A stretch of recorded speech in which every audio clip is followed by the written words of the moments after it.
the show begin. We gon' bring it to the house for the whole team. Big plays, big wins for the whole team. We gon' bring it to the house for the whole team. We better ready from head to feet. Swinging to the right center field. And it is. Whoa! Are you kidding me? It's time to go. It's time to get ready. Welcome to Friday Night Baseball on Apple TV, presented by Goodyear. The Inner Harbor, it's wet in Baltimore, but the tarp is off and baseball is on the horizon. It's the Orioles and the Tigers. We start in the East. Neither of these teams happy where they sit. The Orioles right now 21 and 29. In the Central, Tigers are in the same boat, looking up at everybody. Only 5 teams above 500 in the American League, and the Tigers are 9.5 back. They were just swept in 4 by the Guardians.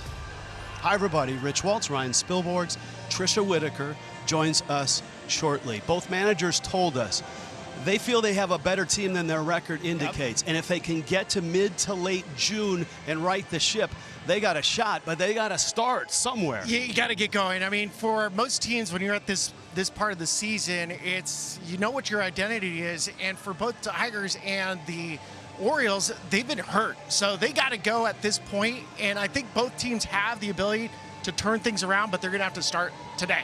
Yeah, at this point last year, the Tigers had the best record in Major League Baseball. Obviously not the case right now. So you kind of compare 25 to 26.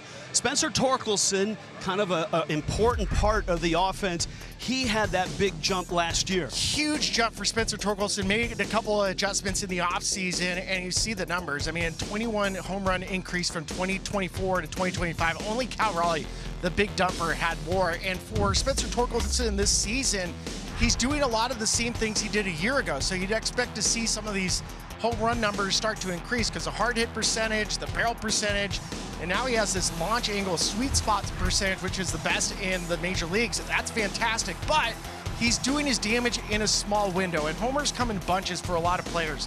So you're hoping that Torkelson, because you see all the games not doing a lot, you want more offense, and it's not just coming from Spencer. Yeah, and people point to Tarek Skubal being out, their ace, and he may be back here in 2 or 3 weeks. It's more than just missing Skubal. Yeah, it's a lot because they're missing all-stars. You also have players out of position, which is impacting the lineup. So top to bottom for the Detroit Tigers, they just got to stay right about here, wait till they get to full strength, and then they'll have to really go.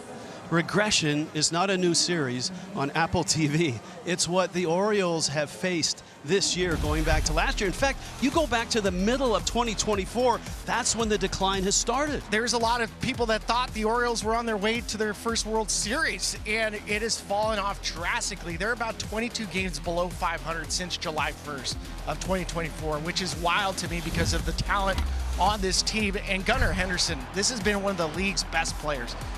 You have Aaron Judge and Bobby Witt, wins above replacement for 2023 through 2025. Those are the only 2 players ahead of him. But this season for Gunnar, check out the big dip in OPS. That's on base plus slugging. It's 687. That is pedestrian for Gunnar Henderson.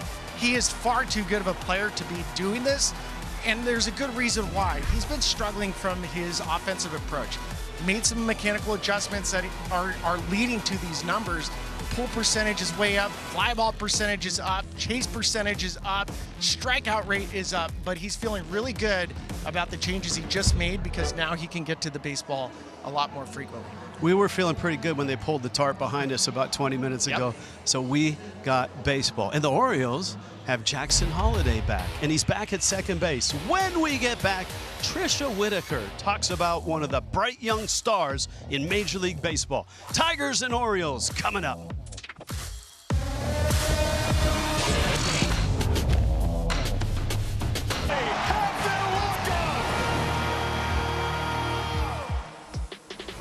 Welcome back to Friday Night Baseball on Apple TV, presented by Goodyear. The Tigers and the Orioles facing off tonight. 2 teams desperate to claw their way back into their respective division races. Well, the Orioles specifically could certainly use a jolt at third base. They are bottom 5 in the AL at third base in average, in RBI, in OPS from the hot corner. They lost Jordan Westberg at third to injury. Kobe Mayo has been manning the hot corner, but the O's need an additional option. So now enter Jackson Holliday, a natural shortstop who just returned this week after recovering from a hamate injury. But during that recovery process, the Orioles asked him to do something new, and that was to learn third base. He'll likely make starts there. He did play 1 inning there on Wednesday. Craig Albernaz told me, look, Jackson is so athletic. He could go out and play center field if we wanted him to. He said, when I brought up the idea of learning third base through his rehab process, he said Jackson Holliday was all about it. And an O's team looking for a spark right now could certainly use Jackson producing at the hot corner. Around the corner, we'll have your first look at lineups here from Baltimore as the Tigers and the Orioles face off on Friday Night Baseball.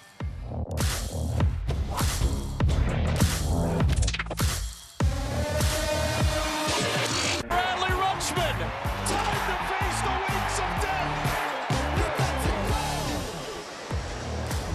Tonight's aerial coverage is brought to you by Goodyear, born for the track, built for the street. Things are clearing up in Baltimore. Sprinkling all day. Down below, Trisha Whitaker, Gunnar Henderson. All right, thanks, Rich. Gunnar, first I got to ask you, you've been heating up lately. Is there anything different you're feeling at the plate?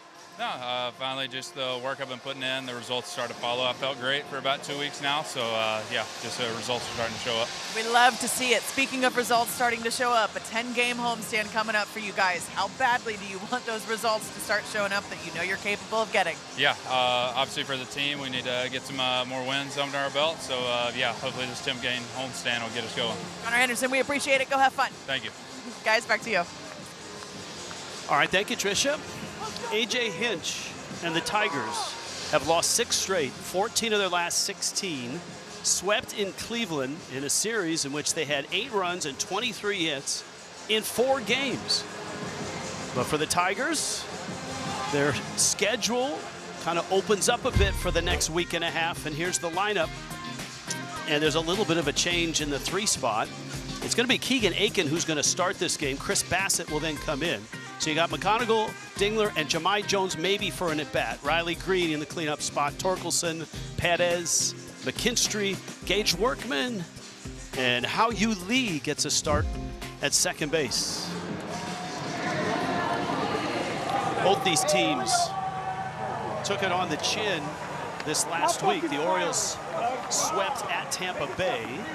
A 4-game sweep at the hands of the Guardians for the Tigers, and that was in Detroit. Well, last time the Tigers had a win, it was on Friday Night Baseball last week, and AJ said, oh man, that's not good to know that we haven't won in a week. And for Baltimore, you're right, they had a rough one against the Tampa Bay Rays. They were thankful for a day off yesterday. And to Trisha's point, you're going to have a nice little homestand for Baltimore. You can't get to 500 overnight. You just can't. You have to play quality baseball. Both teams have not been playing well. Keegan Aiken, the opener here, explain the logic. So this makes a lot of sense, especially with the Tigers, the way that they will use their platoon matchup. And for Chris Bassett, he's going to be the bulk reliever. They did this his last outing, and it works. So for Baltimore, the big challenge whenever you have an opener is you want to get through this first inning just using one reliever. You don't want to use multiple relievers. And for Keegan Aiken, I mean, he's done a little bit of everything for the Orioles. Had a bunch of saves last year, had 8 saves. He started before in the past. This will be the second time this year he's open. But for Keegan, some of the numbers, pay attention to. He's been walking some guys. The whip is close to a 2.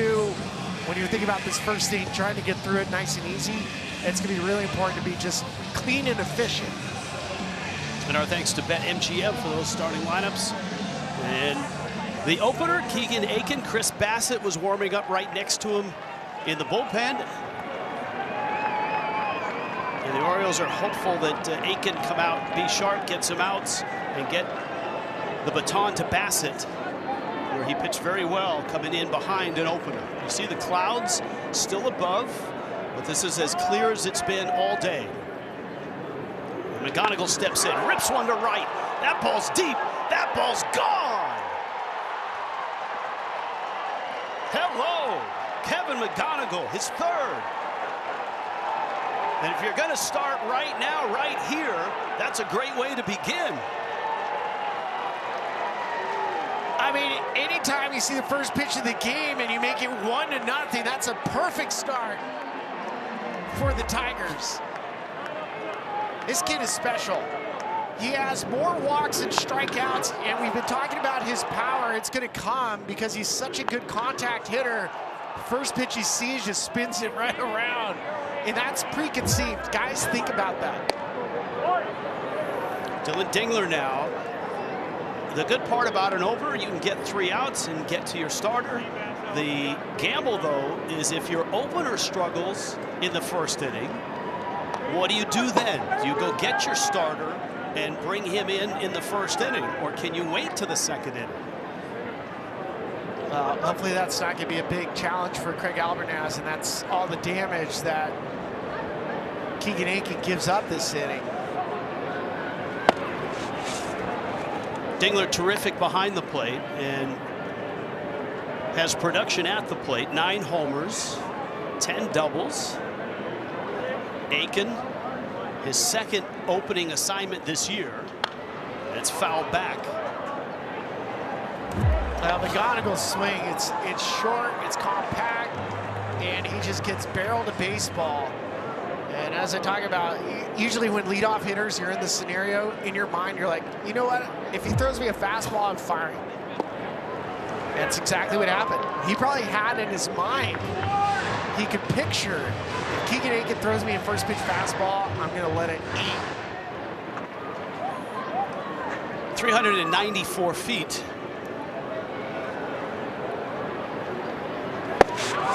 Good changeup in the 2-2. Gets the strikeout. Down goes Dingler. Time for the weather report presented by Ricola. 56 degrees, a little bit of wind, 64% chance of rain. But the field's in excellent shape. Grounds crew had the tarp on it all day, pumping air into it. And here's Jahmai Jones, and this is the wrinkle in the lineup, the answer by Detroit for the opener. Yeah, so you'll use Jahmai Jones right here, and then most likely when Chris Bassett comes in, they'll swap him out for Cole Keith. The Tigers are always looking for an opportunity to have leverage, where they feel like they have an advantage of you, whether it's from a pitching standpoint or using their bench. And in that respect, the Tigers have been the most active and aggressive at using openers. So they're on the other side of it tonight. Yeah, pitching chaos. Well, they're on the other side of chaos. It's a good place to be, I think. Swing and a miss. And Jahmai Jones strikeout. Pair of strikeouts for Akin after the leadoff homer by McGonigal. Defensive alignment, Adley Rutschman, healthy. Spent some time on the IL this year. He's behind the plate. Defense has been an issue for both of these teams. Neither Detroit nor Baltimore can be in the good category as far as Major League defense. No, they have not been clean. And that is a problem. When you don't have all your best players, you want to at least play clean baseball. Riley Green tried to check his swing, but he couldn't hold up. And it's 0-2. Green leads the American League in hitting. And he's had such a big jump in on-base percentage, really streamlining his approach at the plate. I mean, the last 2 seasons for Riley Green, I mean, last year was a big power season for him. This year, he's hitting really well against lefties.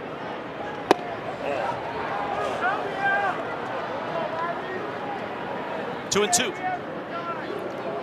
Yeah, Riley Green this season, 179 OPS plus against left-handers, so he's hitting 340 left on left.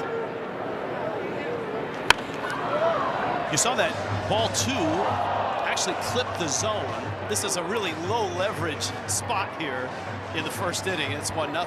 Yeah, you're not going to take a lot of chances with the ABS. Here's the numbers of OPS by season for Riley Green. That is such a massive jump.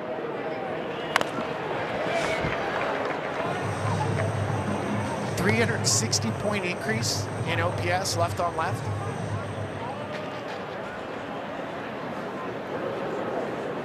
Taylor Ward for the Orioles. We'll talk about him. He's made the same jump. That's a shot. And Mayo is there. Well, an opener.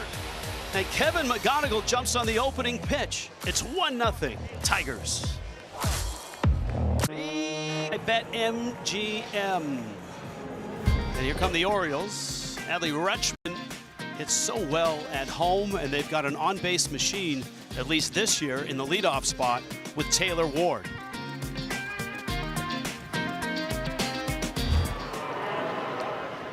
Much like Riley Green, Taylor Ward has one of the lowest chase rates, one of the highest walk rates in the game. Swings and misses at Jack Flaherty's first pitch. So 11th start of the season. He has not had a win since last September. And for Jack Flaherty, he's coming off a start where he did not walk anybody. A lot of sliders, knuckle curve. I mean, he can really spin the baseball. It's really about fastball command. You were talking about chase percentage for Taylor Ward, 10.9%. The league average is 28.5 when it comes to chase. And Flaherty has had issues this year throwing strikes. They're just not accustomed to seeing Jack Flaherty. I mean, 2 years ago, he had a walk rate less than 6%. This year, it's well above that.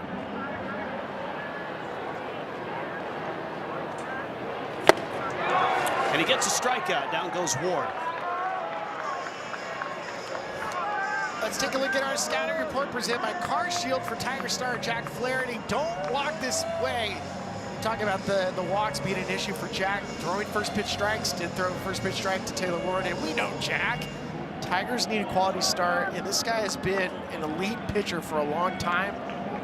Not really much this year, though. Get him back on track. Gunnar Henderson.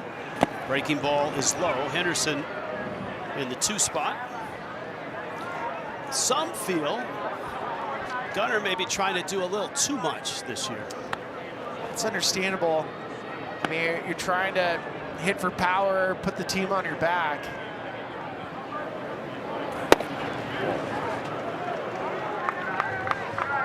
We're also, we were looking at his swing. His swing was one piece, so a lot of the swing percentage, a lot of the chase numbers has to do with your swing.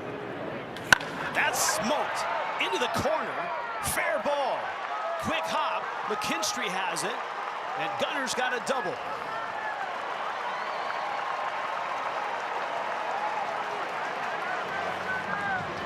Now this is a great swing for Gunnar Henderson. 91 mile an hour fastball inside, 110 off the bat. You'll see the load, little pause, and man, when he gets that bat head through the zone, it is electric. Barely stays fair, and then he gets the fly. And now Rutschman behind the plate and in the 3 spot tonight with Pete Alonso on deck, and that's strike 1, and Rutschman's going to challenge that right away. The batter's challenging the pitch.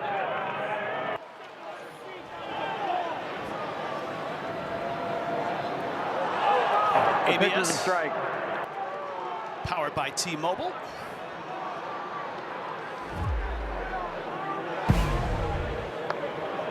Hitters are not real good at that. Even catchers who are good at the ABS, when they become hitters, their percentages go way down. Pitch misses outside. Going into tonight, hitters just 47% in terms of being able to overturn calls. Catchers, 60%. And pitchers, they don't even want doing it anymore, 33%. Rutschman pulls it foul. It's 1-2.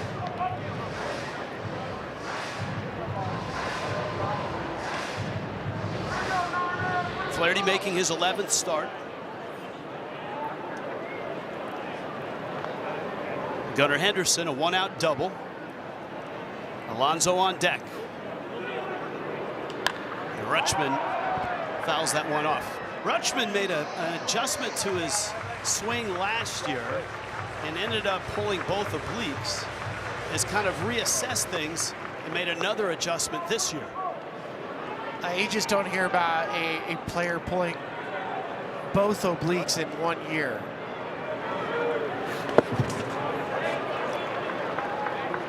I would guess if someone's going to do it, it would be a switch hitter. It makes some sense. Yeah, for Adley, I mean, it's just keeping him on the field and keeping him healthy. He's a guy with, elite bat-to-ball skills from a catcher's position, does not strike out a ton. Greg Albernaz in his first season, skipper of the Orioles. Breaking ball, hit to center and hit pretty well. Perez goes back, and he's got it, tagging second, and on his way to third is Henderson. 2 outs for Pete Alonso. Tigers defensively, they are last in outs above average. They are the 6th worst in defensive runs saved. And part of that is a good number of their very good defenders are injured. Yeah, and it's forcing players out of position. That's why these numbers, the Tigers' record, they earned that record.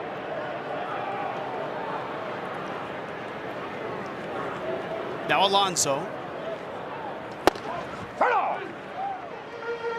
gets a fastball for a strike, and he's been munching fastballs all season long. 9 homers.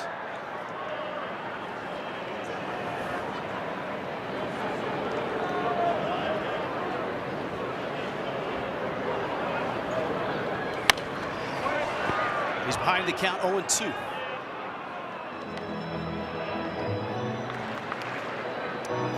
That's a long list. Yeah, I mean, no Skubal, no Kerry Carpenter, no Glaber, no Javi. Parker Meadows, they missed his defense. Of course.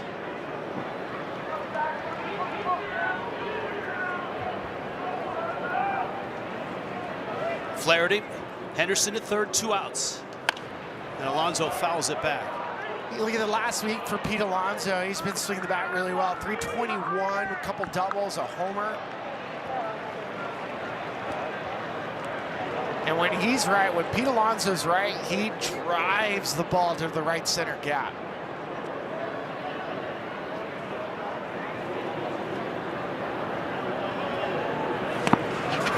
This is a good right center gap field to do that in.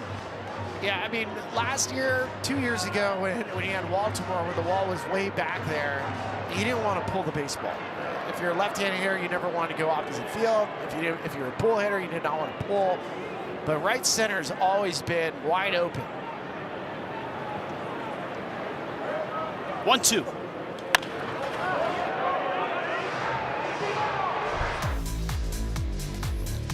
Alonso has been ultra productive. He's won a couple of home run derbies. 5-time All-Star. Only Aaron Judge has knocked in more runs since 2022. And he plays every game. Yeah, he posts, and he's done a good job defensively at first base, too, to anchor this defense for the Orioles. 467th consecutive game. He's second behind Matt Olson at 834 for the Ironman streak, of which obviously the record was set in this ballpark by Cal Ripken Jr. 2-2 count. That is strike 3, and Alonso knew it. I couldn't tell if he was tapping, and he did like a fake tap, and then he's just going to walk back to the dugout. Jack Flaherty with a big strikeout. Strands a runner at third. Underway, it's 1-0 Detroit. TV is presented by Goodyear. In Baltimore, series opens up. 2 teams trying to get it together offensively. And after an inning of the opener, Keegan Aiken, Chris Bassett takes over. He pitched very well behind an opener, and that's something the Orioles wanted to replicate tonight against Detroit. And here's Torkelson, who takes strike 1. For Bassett, he has so many different pitches that he can use, and what he does exceptionally well is he keeps hitters off, and he He limits hard contact.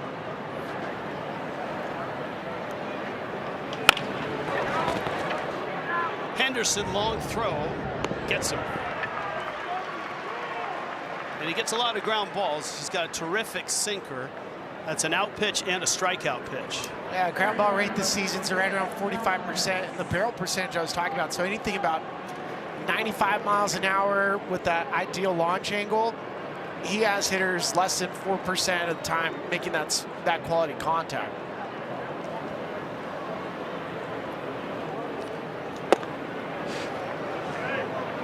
Bassett misses outside. Wencio Perez. He's one of the Tiger hitters that really hasn't got going yet. A 160 average, couple homers. Holiday. Pair of ground ball outs. Well, StatCast is presented by Google Cloud, and to give you an idea of what Bassett features, he has a sinking fastball, the curveball, the cutter, the sweeper. He throws the rosin bag on occasion, changeup in the four-seam fastball. He's not going to overpower you with stuff, velocity-wise, but he does have an idea of how to speed you up and slow you down. Now McKinstry. Zach McKinstry, a career year last year, all-star, silver slugger as a utility player. And again, you look at the average, and he's below 200 right now. But that's an issue with both teams.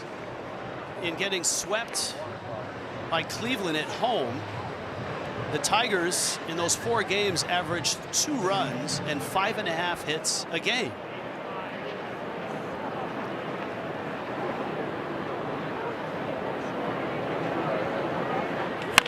Up the middle. And that's where Henderson's playing. And that's Chris Bassett, ladies and gentlemen. 7 pitches, 3 ground ball outs, 1-0 Tigers. Welcome back to Friday Night Baseball on Apple TV. Well, you hear it all the time in baseball. The transition from the minors to the big leagues can be a challenge because the big league grind, it is different, and Kevin McGonigal is living that out right now. He's never played 50 baseball games in 58 days. Tonight is that 50th game. McGonigal told the media earlier this week, he said, it's been better than I thought it would be. I think I'm getting used to it a little bit. He said, I'm finding different ways to keep my body ready to go every day. Guys, we saw that in real time with the first pitch of the game when he hit a solo shot out of the ballpark. AJ Hinch told me, he said, I've been highly impressed with McGonigal. He said he has consistent routines and an uncanny confidence. He is never intimidated. And guys, I think that's been showing recently for him. One thing that's helped, he's leaned on some of the guys around him. Riley Green, Spencer Torkelson, Colt Keith. A lot of those guys have helped him develop those routines and those habits that has impressed AJ Hinch so much, guys. Trisha, it's so amazing. He's 21, just 183 games in the minors. Very similar to the guy at the plate, Samuel Basayo. And Basayo chases. Jack Flaherty gets strikeout number 3.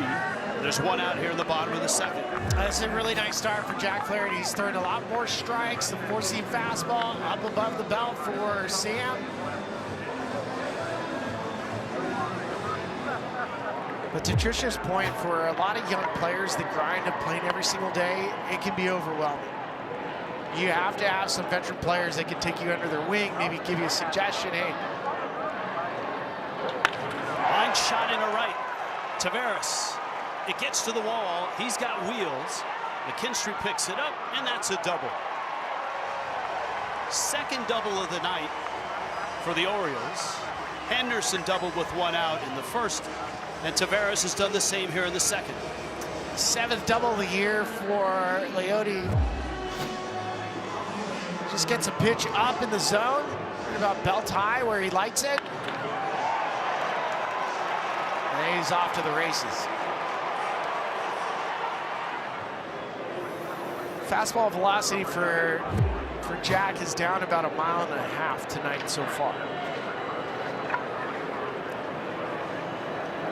Colton Cowser now. One of the birds who has not been able to replicate last year and the year before. especially 24, when Cowser hit 24 homers and 24 doubles. He dipped last year 16 homers in 92 games. Had 3 different injuries last year. And this year, they're having a struggle getting out of the gate.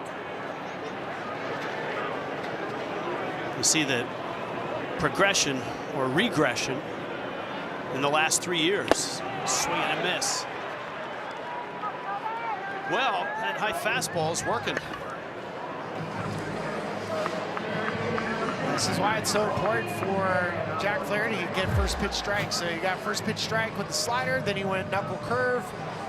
And for Colton Cowser, he hadn't seen a fastball yet. This is where you go elevated fastball, and this time he touches 93.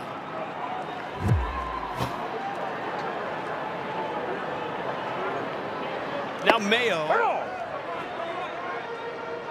the 24-year-old who got to the big leagues last year, 85 games, popped 11 homers, has 5 so far this year.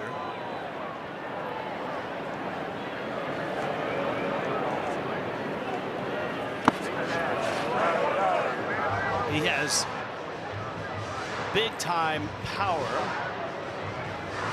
a large frame at 6'5", 225 as well.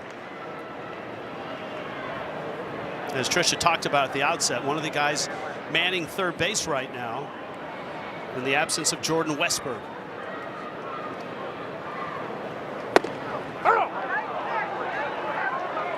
It's Mike Estabrook behind home plate.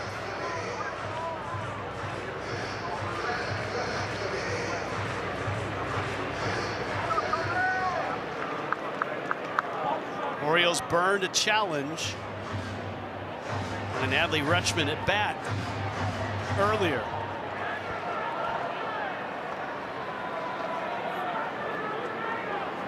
Taveras at second. Good wheels there. Swing and a miss at a breaking ball. And Jack Flaherty is absolutely on it. 5 strikeouts through 2 innings. And the Tigers try to turn things, find a spark in Baltimore, have a 1-0 lead.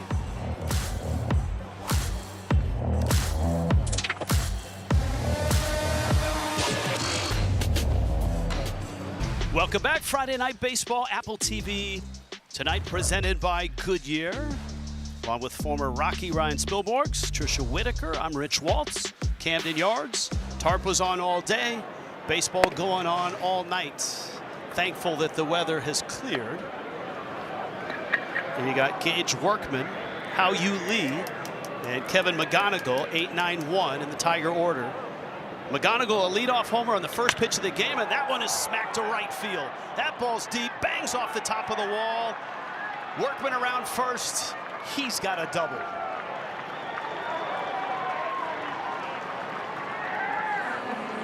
During the commercial break, Tricia Whitaker with Craig Albernaz, our manager interview presented by Sage. All right, wanted to talk about Gunnar Henderson. We saw him lace that double. You told me before the game everything is working with his swing right now after a little bit of an adjustment in his setup. What more can you tell us about that? Yeah, and right now he did a good job of getting to a 2-0 count. You know, Jack Flaherty is a really good pitcher. You know, he has a lot of good stuff. He throws a ton of strikes. So to get into a range count like that and get a pitch to hit and do some damage on it was awesome. You chose to use an opener tonight. Bassett coming in after the opener. What's your confidence level in him coming in and attacking like you said he's so good at doing behind an opener?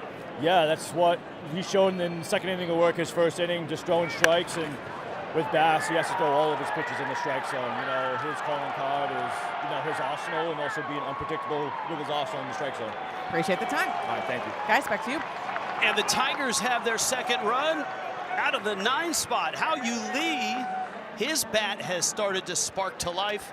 And an RBI double, back-to-back doubles to open the third. It's 2-0. Well, great to see the bottom of the lineup for the Tigers coming through. So you get back-to-back doubles, Workman, and then Lee. And this one just barely sneaks past the bag at third. Good luck at Alfonso Marquez, the third base umpire, just watching it go over the bag.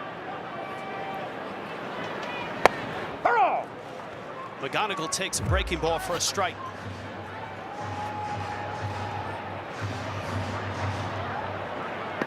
Once it passes over the bag, that's a fair ball. Doesn't have to land past the bag in fair territory. McGonigal reaches out and pokes one into the seats. His third home run of the season. It didn't come against Chris Bassett. If you're just joining us, the Orioles used an opener, the lefty Keegan Aiken, and his first pitch went 394 feet out near Utah Street. And that's how the Tigers jump to a 1-0 lead. They have another run here, back-to-back doubles. And that's an immediate challenge. The batter's challenging the pitch.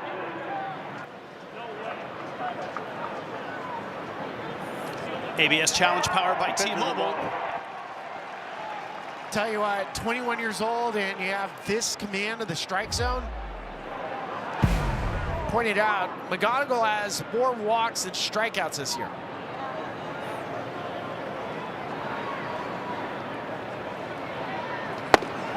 There's a few things that jump out about this youngster, the rocketing through the minor leagues, the contract that he signed.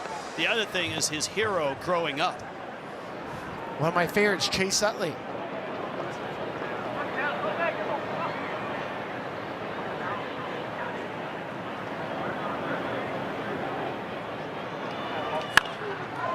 I mean, if you are a left-handed hitting infielder and you grow up in the Philadelphia area, how can you not look up and idolize Chase Utley? Well, and even if he didn't grow up in Philadelphia and you just loved watching a guy that went out there and played as hard as possible, Chase Utley was your guy.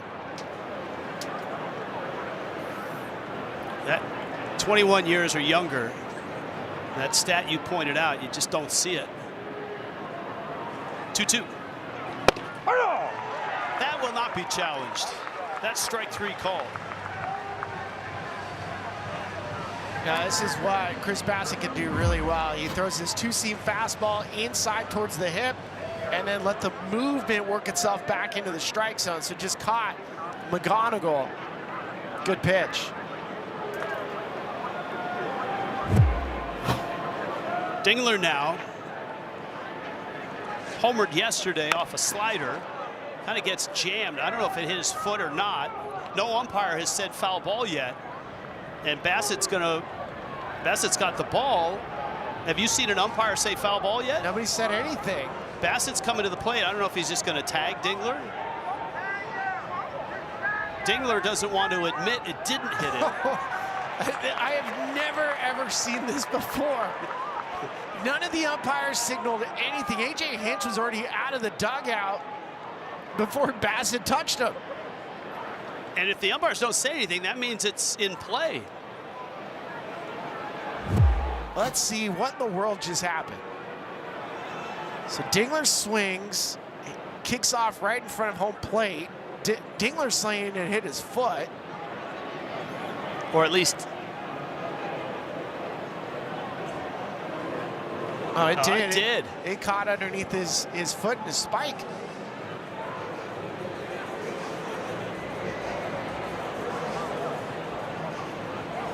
It's not a reviewable play.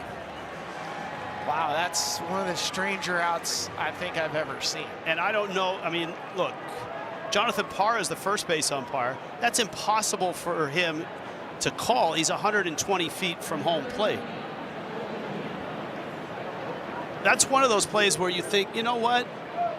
Being able to look at a replay on that makes sense. That'll go down as a 1 unassisted. And it took, what, 45 seconds to record the out? Colt Keith gets his first at bat. And remember, with the opener, the lefty, Jahmai Jones hit in the first. Here's Keith with a runner at third and 2 outs in the bottom of the third. Bassett misses out. Colt Keith trying to get going, trying to recapture the swing that last year provided 13 homers, 22 doubles. Exit velocity is good. Bat speed is good. There are metrics that say he should be having more success than he's having right now. And no player wants to hear that. They want results. They're like, I don't care that my expected batting average is X. I want results now. Chopper This time Bassett's going to have to pick it up and throw it, and he just gets Keith at first base. But the Tigers add on back-to-back doubles to open it. How you lead makes it 2-0. It's to Montreal for the Canadian Grand Prix. The championship battle intensifies. Notre Dame Island. The grid tackles the unforgiving wall of champions. Watch it live this Sunday, May 24th, 4 Eastern on Apple TV, the new U.S. home of Formula One. We are in Baltimore, Tigers, Orioles, and Jackson Holliday, who has just 4 at-bats so far, coming back from hamate bone surgery in his hand, digs in. He's in the 9 spot tonight, and the Orioles are down 2-0. A big swing and a miss. And we've had a couple hamate bone injuries before the start of the season. You saw Corbin Carroll, Francisco Lindor, and for Jackson Holliday, it happened just during batting practice. Took a swing, didn't feel right. It's taking him a little bit longer to come back from it. It is an injury that's almost exclusive to baseball. I have a little zipper on my left hand, so my bottom hand, I hit a ball off the end of the bat when I was in college, and that's how I fractured it.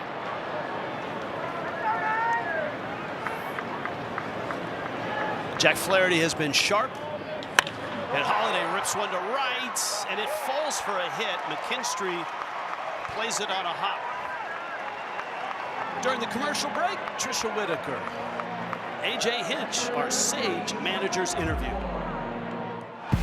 All right, we will start with Kevin McGonigal. First pitch of the game, and he launches it out of the park. You were speaking about his uncanny confidence. How impressive was that? We're back in the Northeast. He loves it up here, and he did a really good job of being ready and on time. Lefty, tough matchup. It's probably why they opened Aiken, and he made him pay. That was one of the strangest outs I think we've ever seen. What was the explanation with Dingler at the plate and Bassett? Mike didn't have it as a foul ball. We can see the video that he did it and it hit his foot. There's no mechanism to really change it. No umpire came in to try to change it, so we're just sort of stuck there, and it was just an unfortunate miss. AJ, we appreciate it. Yeah, you got it. Guys, back to you.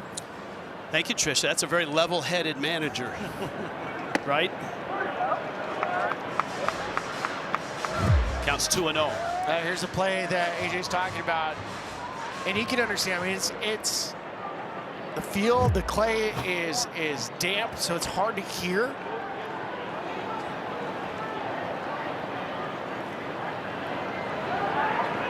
Well, look, Billy, I mean, if you want to go back to like the 60s or the 70s or the 80s, and Brooks Robinson did that, they just checked the ball for shoe polish back in the day.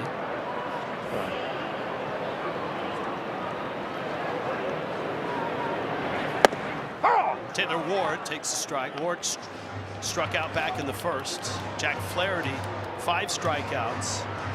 He's given up 3 hits, pair of doubles, and this leadoff single to Jackson Holliday.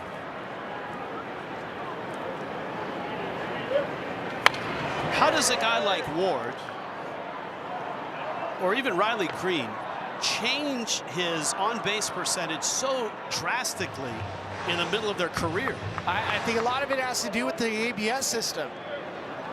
You just get a defined strike zone. It's your strike zone everywhere you go.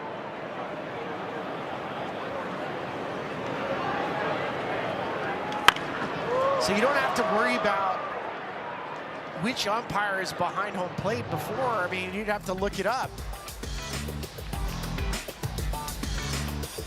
Ward, one of those guys that have come into Baltimore for this season. If it was that easy, though, how come everybody isn't doing it? Because not everybody has an elite understanding of their strike zone. Slow tapper, this could be trouble, and it also could be foul, and it is.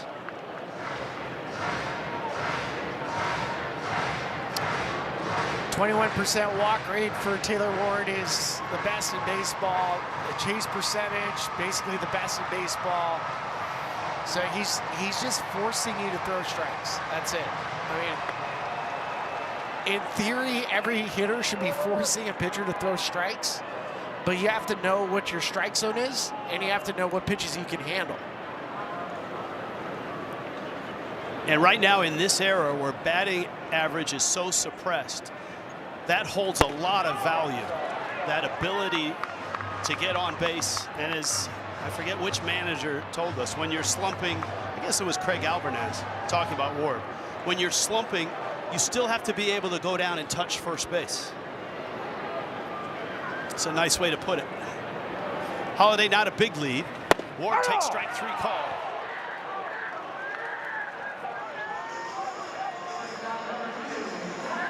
A second punch out of Taylor Ward from Jack Flaherty, really well received by the Gold Glover and Dylan Dingler. Just watch him elevate it. It was a strike at the bottom of the zone.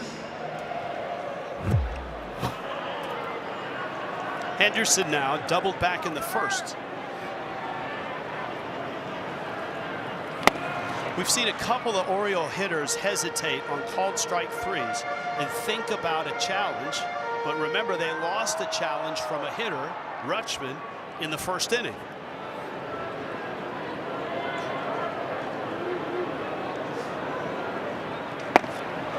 Some managers will say, what the heck, you know, if it's close, we want you to challenge. But a good number of them want at least a challenge when you get into the 8th or the 9th inning. Exactly. That's why you try to avoid the first pitch of the at-bat challenge, because one strike is not going to hurt you.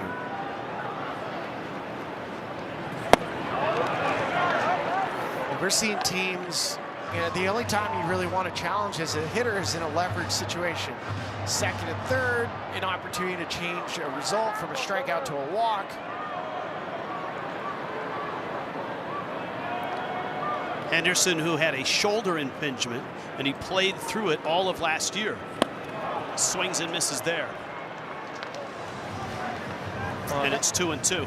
The knuckle curve for Jack Flaherty has been on point. It has been a good swing and miss pitch tonight. And he's landing it for strikes when he needs it. Jack had a quote about he was losing sleep because he's not accustomed to missing the strike zone so much.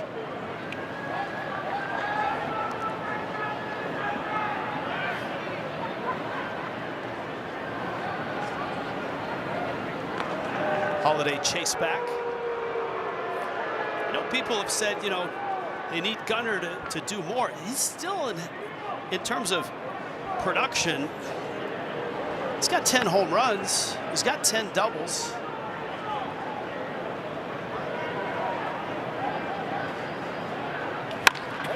Smokes that on a hop. It's bobbled by McGonigal, and he's not going to get anybody out. And the young shortstop got sped up.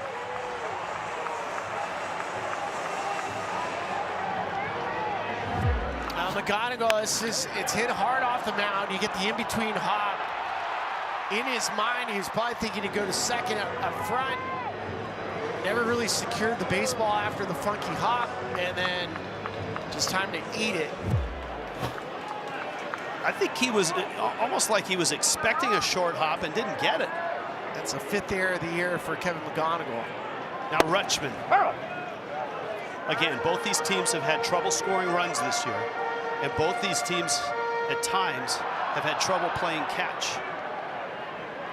Well, that error right there just brings one more at bat for Adley. So now you have to get 4 outs in an inning. And of course, you could get Alonso to the plate too, with runners in scoring position. Flaherty now looking for a ground ball to get out of the inning.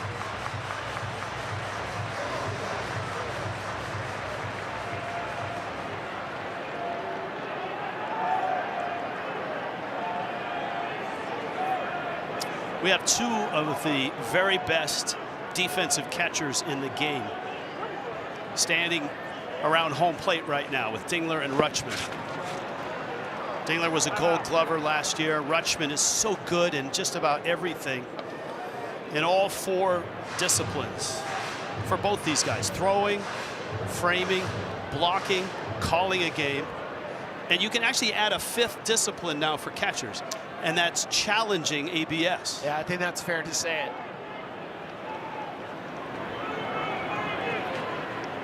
1-2. He got jammed there. A little pop-up. That's a nice pitch by Flaherty. Infield fly. And a good out to get if you're the Tigers. Again, command of the fastball has been an issue for Jack, but not right here. So he goes elevated fastball up and in, jams Adley. Now you're hoping you make one more pitch and the air does not hurt the Tigers. Dingler out to the mound. Alonso waits at the plate.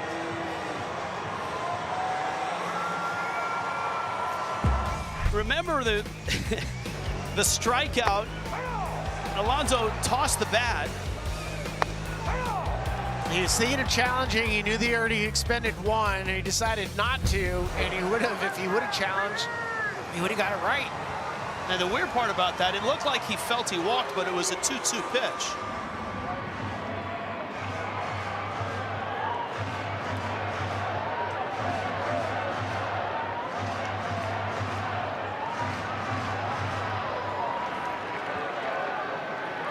Got a pair of veterans here in Flaherty and Alonso. Interesting, the defensive alignment for the Tigers. The right side of the infield is wide open. And Alonso took a shot there, fouls it back. Yeah, every swing we've seen from Pete today, you can tell he is focused on driving the ball to right field. You see Lee at second base right behind Jack. That is a huge opening for Pete Alonso. Torkelson way off the line at first as well. And Flaherty spins it and misses. It's 1-1. Now, when you are going to have this defensive alignment, you have to pitch to the alignment. So you're going to go soft away because it's really hard to punch a knuckle curve opposite field. You usually hook that pitch. You don't want to throw a fastball down and away. That's where you want to avoid. So everything's going to be inside to Pete if you're throwing fastballs.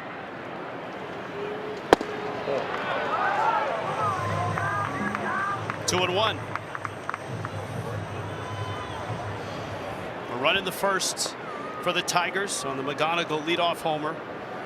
Another run in the third on the Hao-Yu Lee RBI double. Orioles looking for their first run with runners first and second. There it is, right field and deep. McKinstry looks, gone. He was looking right field and he hits it out.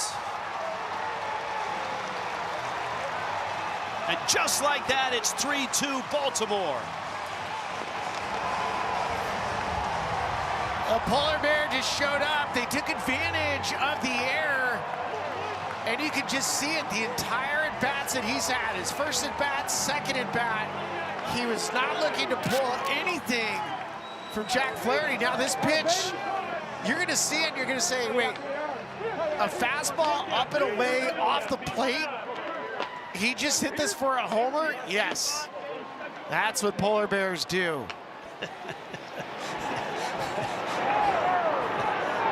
Not even in his native habitat. Well, it's cold. He likes it. Check out where this pitch is. It's off the plate. Elevated. You can only do that if you're looking to drive the ball opposite field. Sharp ground ball. Torkelson has it, flips to first. And the Orioles, with a bang, are on the board. That's a great piece of announcing, Spilly. Looking to go right field. Pete Alonso does it. And the error at short bites the Tigers. It's 3-2 Baltimore.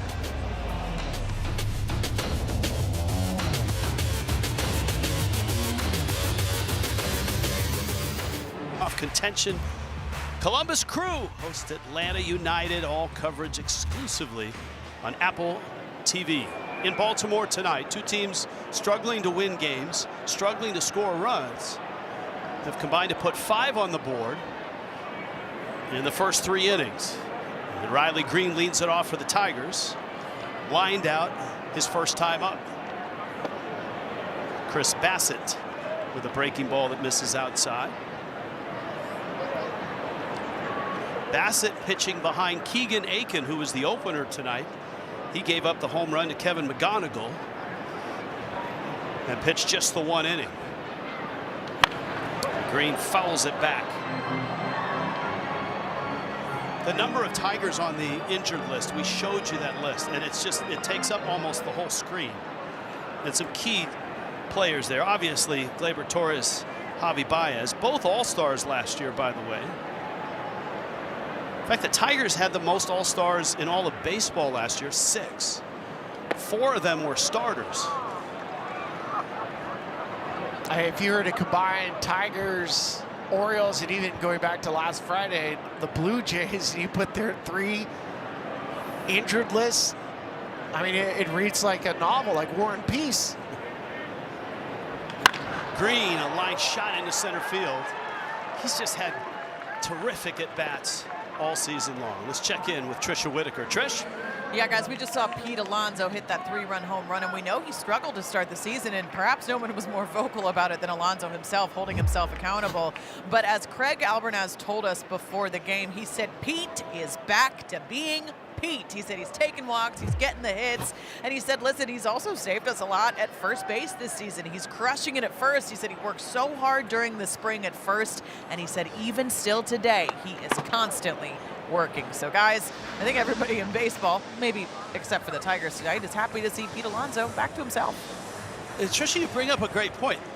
We've talked about hitters turning their batting average or on-base percentage. He's absolutely turned his defensive metrics around from his career, and especially last year as Alonso. He's one of the best in baseball this year. Outs above average, defensive run save. He was not so good last year. I remember when he first got up with the New York Mets, everybody was concerned about his defense at first, but he put in time and effort, ended up being really good at scooping baseballs, which is really important at first. Torkelson down the line, and that's a fair ball, and it bounces into the seats. Green's going to have to stop at third. Torkelson will stop at second, but the Tigers are really set up here in the 4th inning. That's exactly what you want to do if you're the Tigers, is respond. So after the 3-run shot from the Polar Bear, get right back on it. Back-to-back hits against Chris Bassett. Good-looking swing from Spencer Torkelson right down that left field line. Infield back, nobody out, 2nd and 3rd. Wencio Perez is up, and he takes strike 1. McKinstry and Workman to follow. Well, if you get quality at bats right here, you could score 2 runs without getting a hit.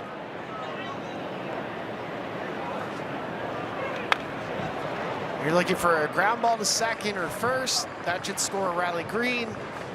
And then a sacrifice fly, or depending on if the infield gets drawn in. Yeah, you can see the Tigers taking the lead if you take 2 quality team at bats. That's it. It's easy. Yeah, well, not so easy for the Tigers of late. 1 for the last 24 with runners in scoring position.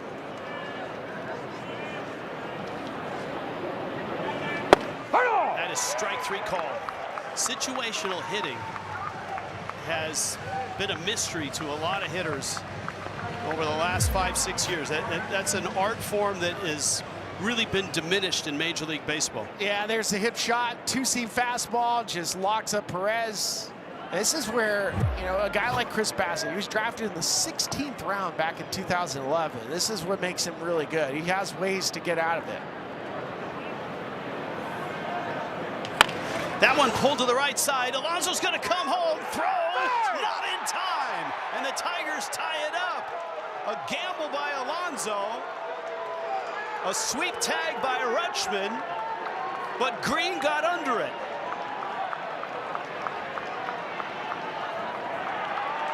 No challenge.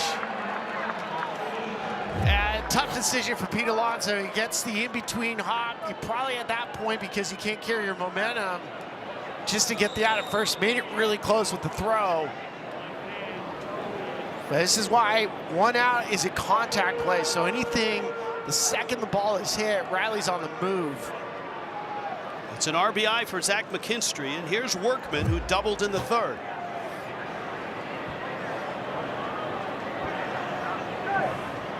Now the middle infield is halfway. Bunched for a double play opportunity, but close enough if they charge a ball to cut a run off. That ball is out of play. Workman with a count 0-1, 26-year-old, who was originally drafted by the Tigers, but then bounced around a bit. Cubs and White Sox last year. Big start in AAA this year. Doubled and scored his first at bat. It's 0-2.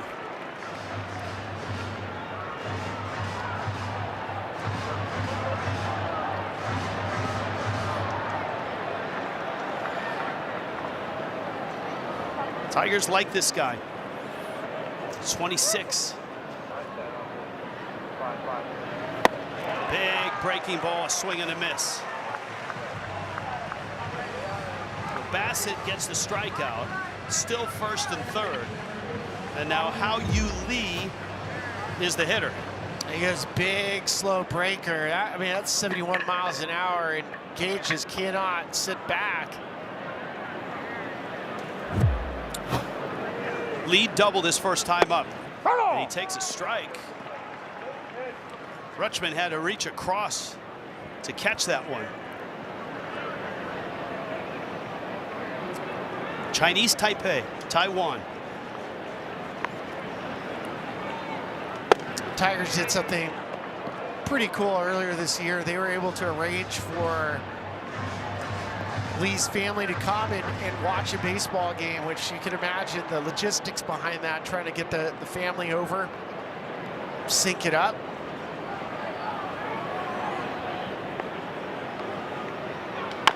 Little roller, this is trouble. Mayo will have to eat it, and the Tigers get a run. Head first slide by Lee, and a 4-3 lead for Detroit. And Lee has driven in 2 runs. He's 2 for 2 in the 9 spot. You couldn't ask for anything better for Lee. I mean, it's a swinging bunt, nothing that Bassett can do.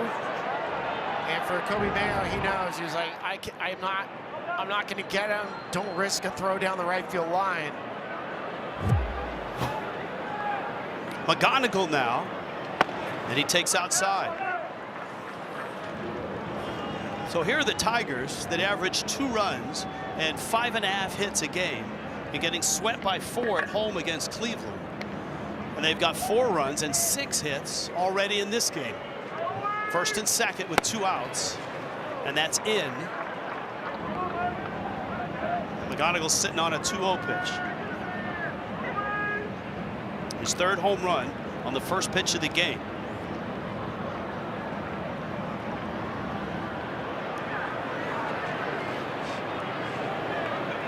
He has a homer, but you know he'd like to knock in a couple more after his error helped open the gate for the Alonso 3-run homer.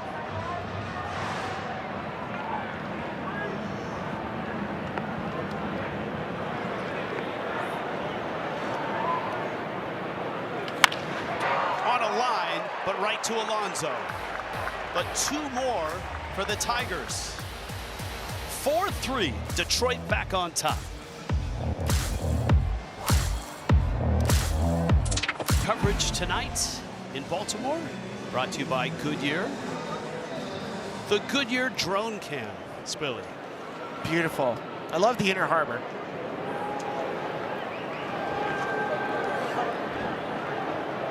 Baltimore all lit up tonight. Taveras, great bunt. Taveras, that's a base hit. Workman charging. Taveras has had 2 really nice at-bats, the double in the second and a bunt to open the 4th. Very smart. He set the angle early, put it down towards third base. We know the field's a little bit wet. I was watching Jack Flaherty. He originally was calling off Gage Workman, and Workman comes around him. I don't think he was going to get Taveras if he was to field it clean.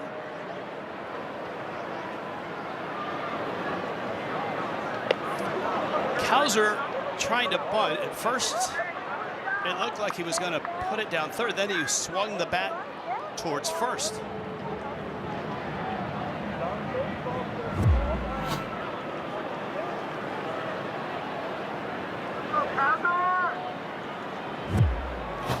I'm not sure that's going to show up on a bunting tutorial. I mean, back in the day, it was, what was the go-to on that? Was the Tom Amansky? Oh yeah, back to back to back. You might see it on a tweet from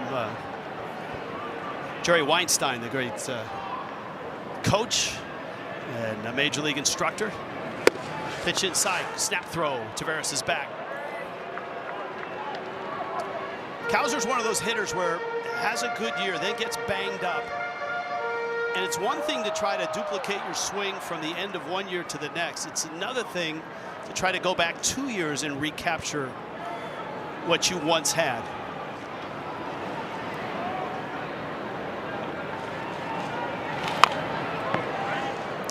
The strangest thing about Cowser is he has really struggled against changeups. I mean, off the chart struggle. It's hard to hit when you're hurt. He was hurt almost all of last year. I think Gunnar Henderson, another guy like that with the shoulder that he played through last year. But Henderson having better results than Cowser this year. And last year, for that matter. Henderson tonight has doubled.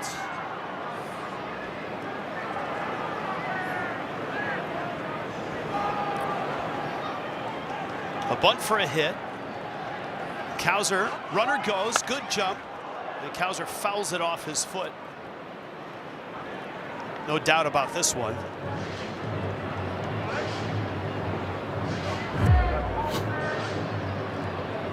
Oh, not the foot. Not the foot.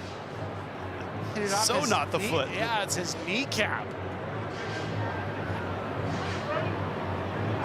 Oh, God. That's like almost inner thigh.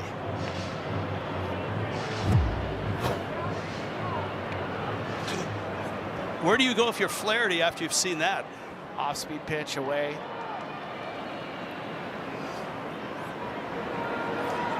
See if Taveras is running again. Nobody out. Counts 1 and 2. He's not running. It's fouled back.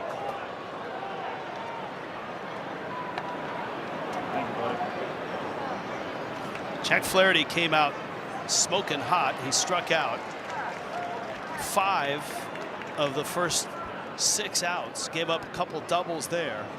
The Alonso home run, a 3-run shot after an error by Kevin McGonigal, kept the inning going. That's how the Orioles have their 3 runs. Taveras bluffs, liner into right. That's a base hit. Late start. Taveras around second. He's going to head for third. Up with the ball, McKinstry throws on the way, and it's offline. First and third. But that's good base running by Leody Taveras because he bluffed, and his weight was not moving towards second when that ball was struck. No, but the awareness for Taveras, because he knows as soon as this thing gets down to the right field corner, it's going to be a hard play for Zach McKinstry to throw him out. Anytime you see an outfielder have to range to their left, it's virtually impossible for the outfielder to make a throw on a guy going first and third. Now, if he's going to his right and carries momentum, or he's going straight at it, you would stall. Here's Mayo now. And this is, again, we go back to a situation as a hitter and situational hitting. Contact here provides a run at the very least. At the corners, nobody out. Infield's back. And quickly the young hitters behind 0-2.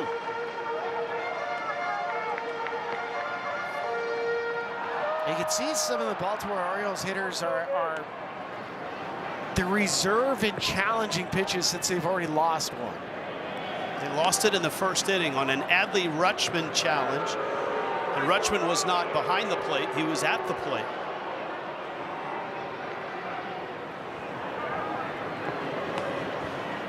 Flaherty's hunting a strikeout.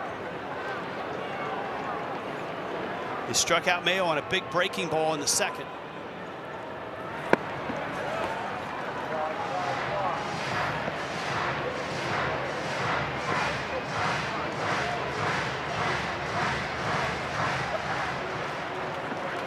Jackson Holiday on deck. Alonso's 3-run homer has accounted for all the Oriole runs. Runner goes, good jump. Mayo drills it foul. Oh, what a play from a fan. I think we have a diving, barehanded grab from a fan down the left field line. Check this out. It's like Brooks Robinson almost. Oh, almost.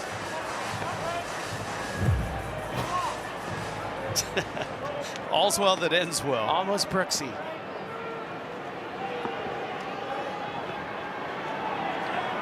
That's a ball. That's a balk. That's going to be a run. Flaherty, a longtime major leaguer, just balks a run home.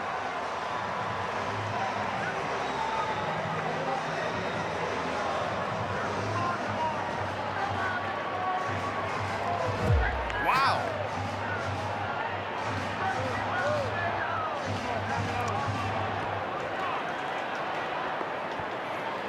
And no argument. But you understand what Jack's frustrating. He's just trying to get a hold with his back foot. You can see the rain has started here. Ball squirts away from Dingler. This game's tied again, 4-4. And the Mayo at bat, which looked like it was going to be pretty brief, is stretched into 2-2. Yeah, first career block for Jack Flaherty. And I do not like that call, but I understand it. He's not trying to trick a hitter here. I've never been a big fan of a non-pitch balk. I've never heard a hitter with such grace towards a pitcher than you, Spilly. Well, I mean, he's not trying to deceive a hitter. And Mayo takes a strike, and that's a strikeout. So there's one out now, and Jackson Holiday, who singled back in the third, is up. Seventh punch out now for Flaherty, and it's that fastball. He does get good carries, so you see a lot of four seams at the top of the zone. He can also throw it at the bottom where it carries through the strike zone and freezes a lot of hitters.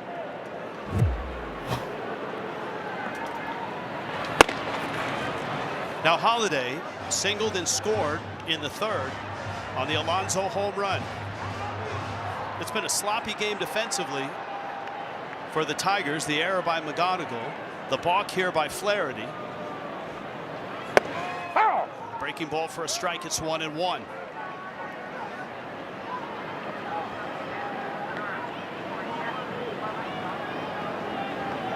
A.J. Hinch and the Tigers trying to pull out of a nosedive right now.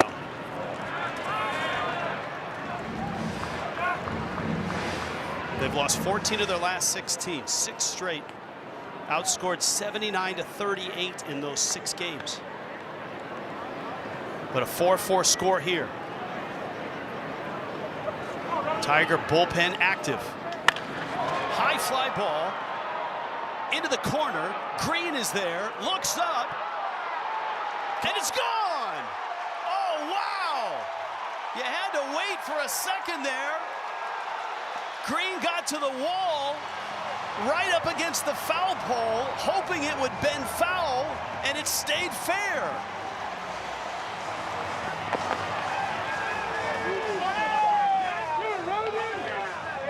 Tigers aren't going to challenge for Jackson Holiday's second hit tonight. Not quite the pesky pull in Boston, but check this out. Fastball away from him. He barreled it, and now he's just trying to hope and pray that it stays fair, and it does. It lands underneath the foul pole. I was looking to see if it banged off the foul pole. I think it snuck right underneath it. Even Holiday doesn't believe it. I'll take it. And that's a point of the ballpark. It's 333 down the line.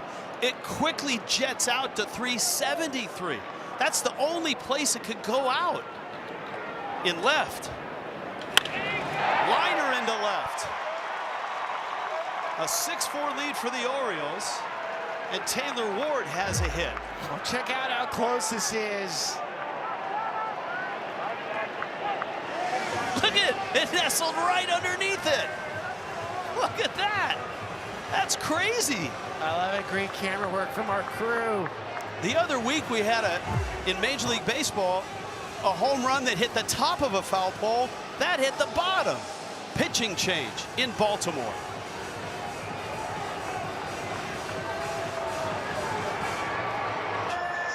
And things have gotten a little crazy here. Brant Herter out of the pen. Jack Flaherty goes 3 1/3, 8 hits, 3 of the 6 runs unearned. And Herter arrives. Gunnar Henderson awaits. Ward's at first, and there's a strike. Some pitchers, when they're on the mound, they look big, and for Brant Herter, he is big. 6'6", lefty out of Georgia Tech. Loves his sinking fastball. Does have a sweeper off of it, a changeup.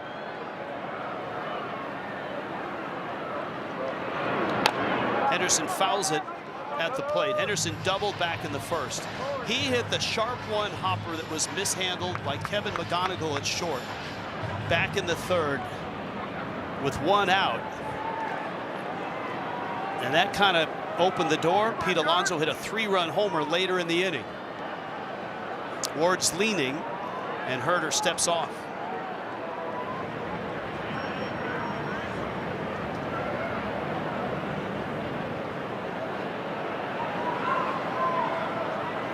Jackson Holliday with a 2-run homer in this inning.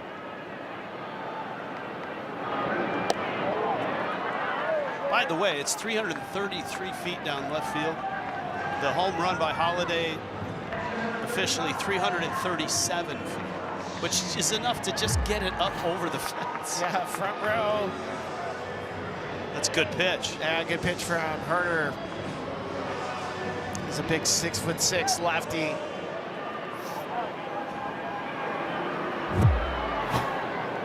Now the switch hitting Rutschman, who was lined out and popped out. Ward still at first. He's got 1 stolen base this year.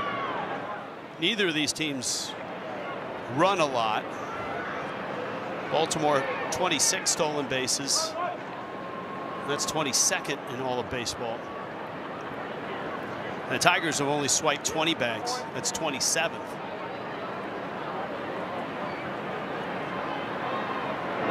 There's a lot of similarities here, Spilly, in record, in low, missing expectations so far this season, in young stars that have been drafted and developed by each organization. Yeah, they're very similar, but at the same time, for the American League, there's several teams that have played below expectation.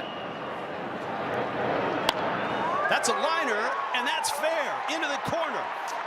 Taylor Ward racing for third. McKinstry up with it. He'll hold at third, and Rutschman's got a double with 2 outs.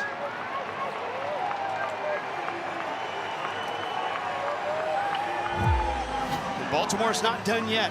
L2C fastball, inside out swing from Adley. He's hitting from the right side this time. That is a 10th double for Adley on the season.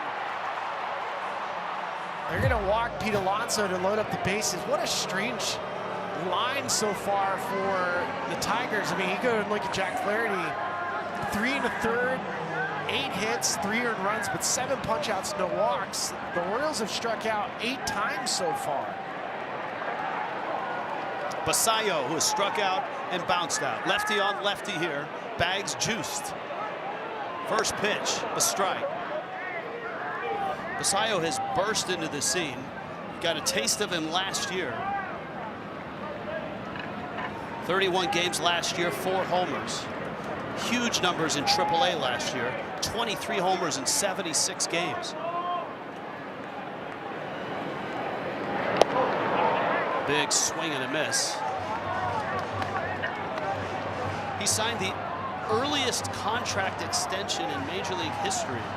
8 years, $67 million. 21 years old. 6'4", 250. Behind the count, 0-2.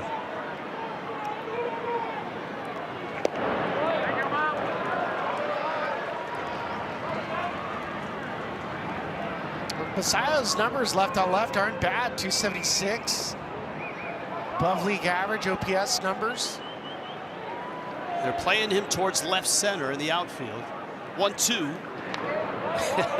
Kind of a flat-footed, just get a piece swing. I love that, Rich, just because you're spoiling a pitch to see another one. So that's not, I mean, that's not going to go in his video of, hey, this is the swing I want, but you bought yourself another pitch.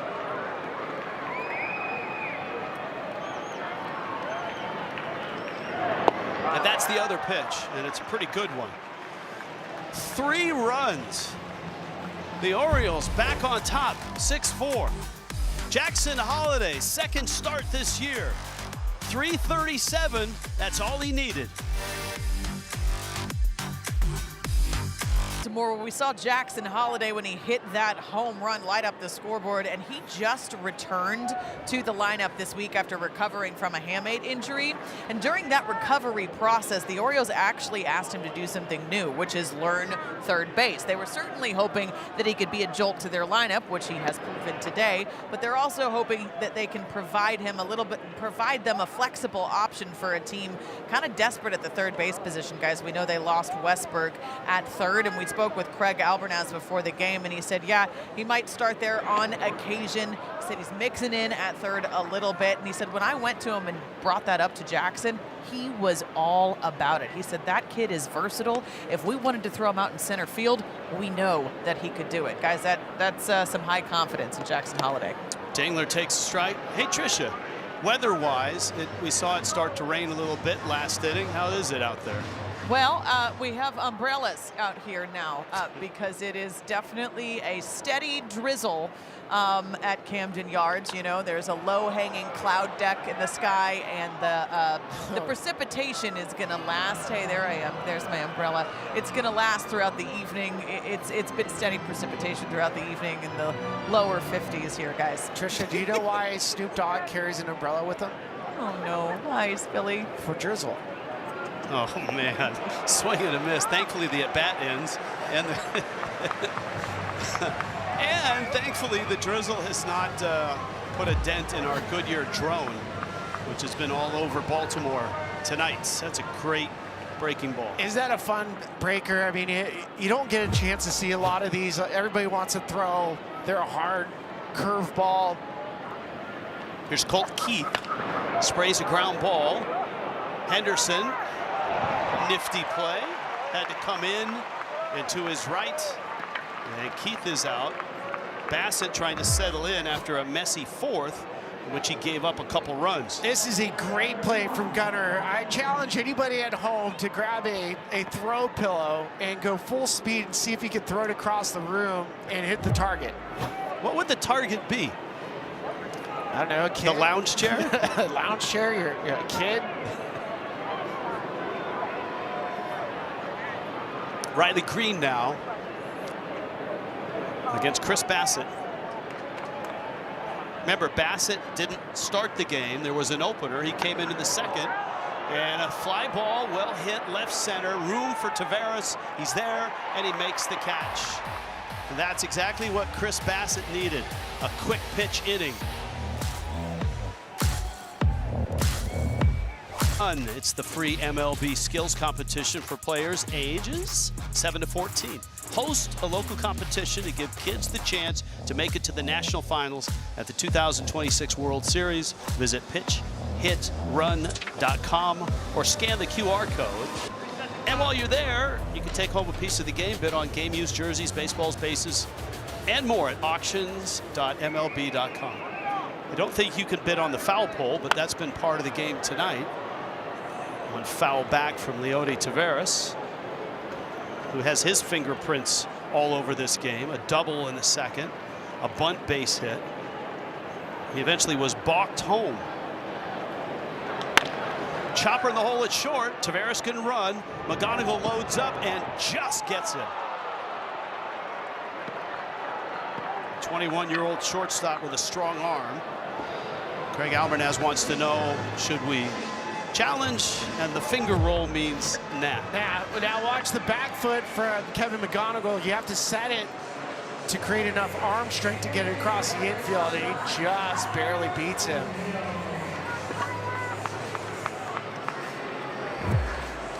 Tyler O'Neill has been announced as a pinch hitter. Chris Fetter, the pitching coach for the Tigers, is on his way out. You obviously have a lefty on the mound.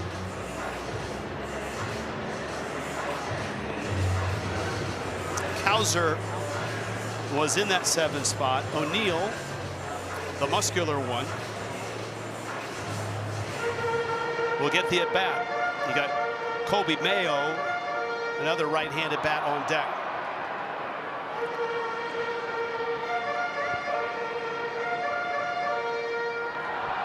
O'Neill is one of the most ripped major league players, and he has been for some time.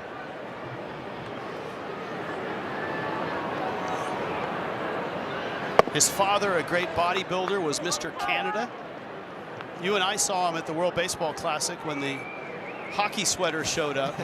He cut off the arms of the hockey sweaters, Team Canada, to take batting practice. They told us that they didn't make the right shirt for him.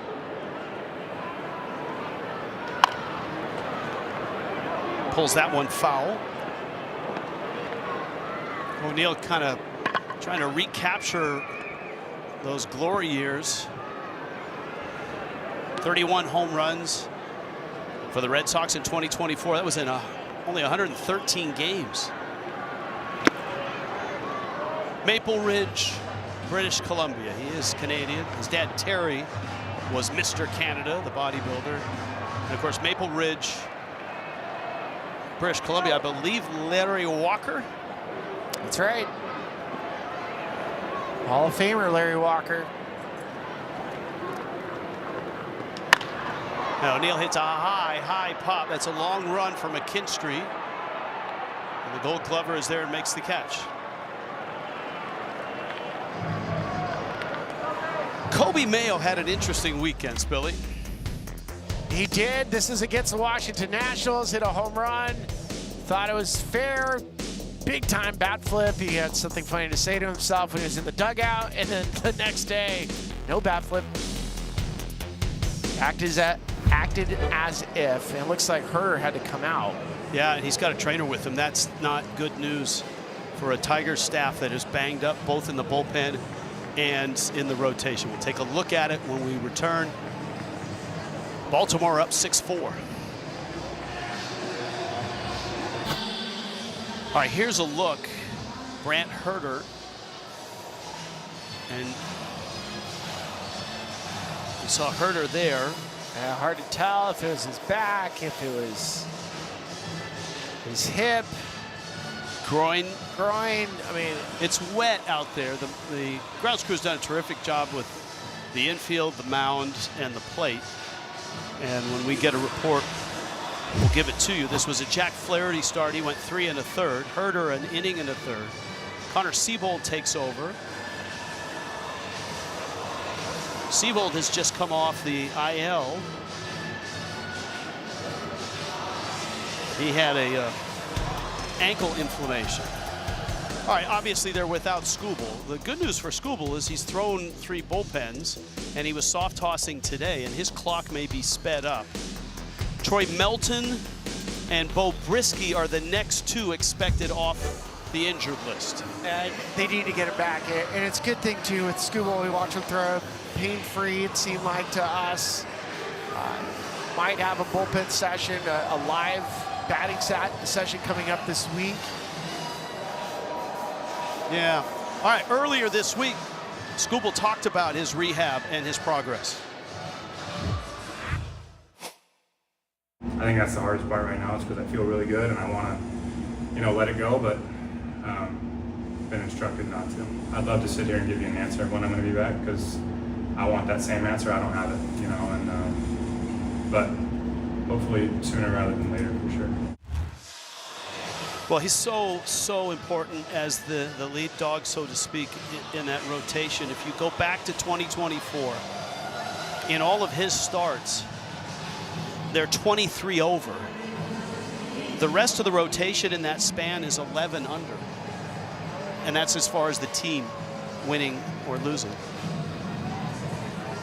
Yeah, you got to get him back. One of the best pitchers in the game, no question. Back-to-back Cy Youngs. All right, Seabold now.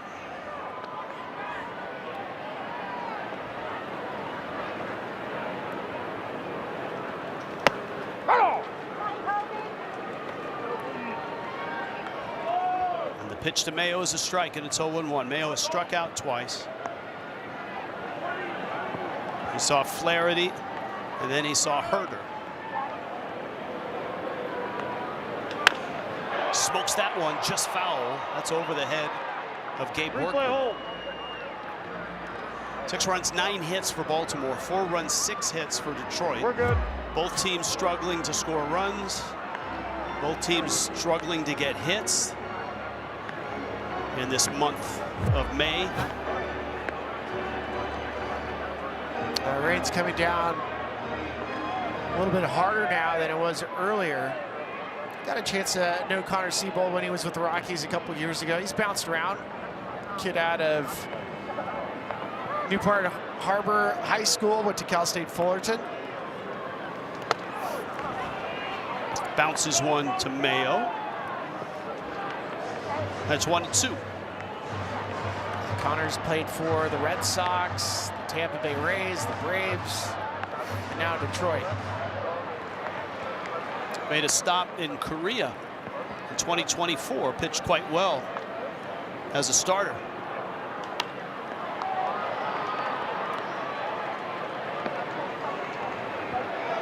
Thank you, buddy.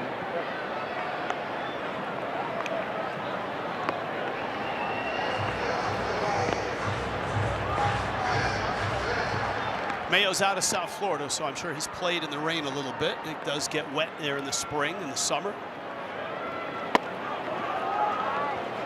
And Seabold doing some landscaping on the mound. Of course, Herder just came off that mound with an apparent injury. That could hasten any sort of delay if this rain continues.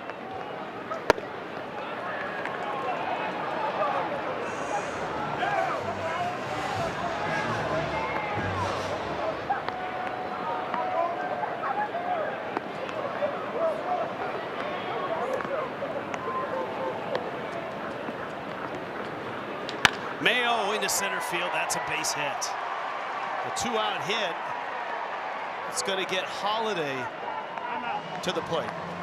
Let's take a look at Sage pitching decisions. This was his at-bat in the 4th inning. Yeah, he saw first pitch 4-seam fastball, then the knuckle curve, another 4-seam fastball, got it to a 2-1 count, and then a fastball leaked away from Jackson. He gets the barrel to it. Sneaks it over the wall. First home run of 2026 for Jackson's. First pitch, a swing and a miss. And that home run literally stuck at the bottom of the foul pole.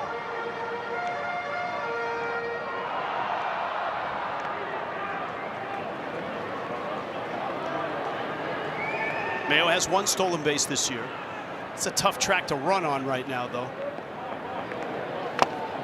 Holiday comes out from under his helmet, trying to turn and burn, and it's 0-2. Good. Look at this, Philly. It's history tonight. We've set history in the StatCast era. The shortest home run to left field in Camden Yards history. That feels like that was a hole-in-one on a par 3. Unbelievable. There's a fly ball down the line. There's 2 things similar that I've seen in Major League Baseball. Giancarlo Stanton hit a home run into the bullpen in Dodger Stadium, and it landed in a catcher's glove that was sitting by the mound. And then was it Ellie De La Cruz that hit a ball that landed on top? O'Neal Cruz. O'Neal Cruz. Yeah. O'Neal Cruz hit one that landed on the very top of a foul pole, and this one lands and sticks in the bottom of this foul pole.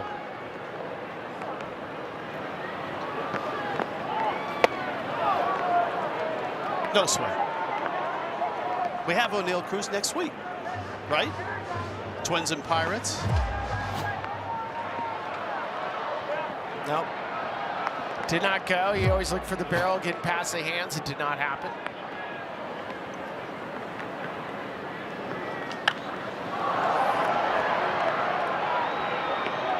To the wall is Workman.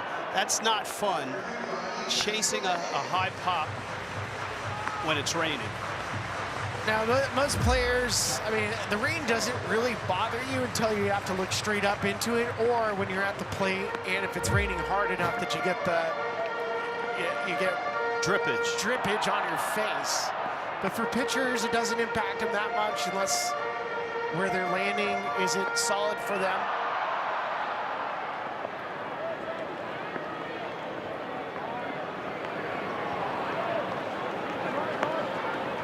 One, two again.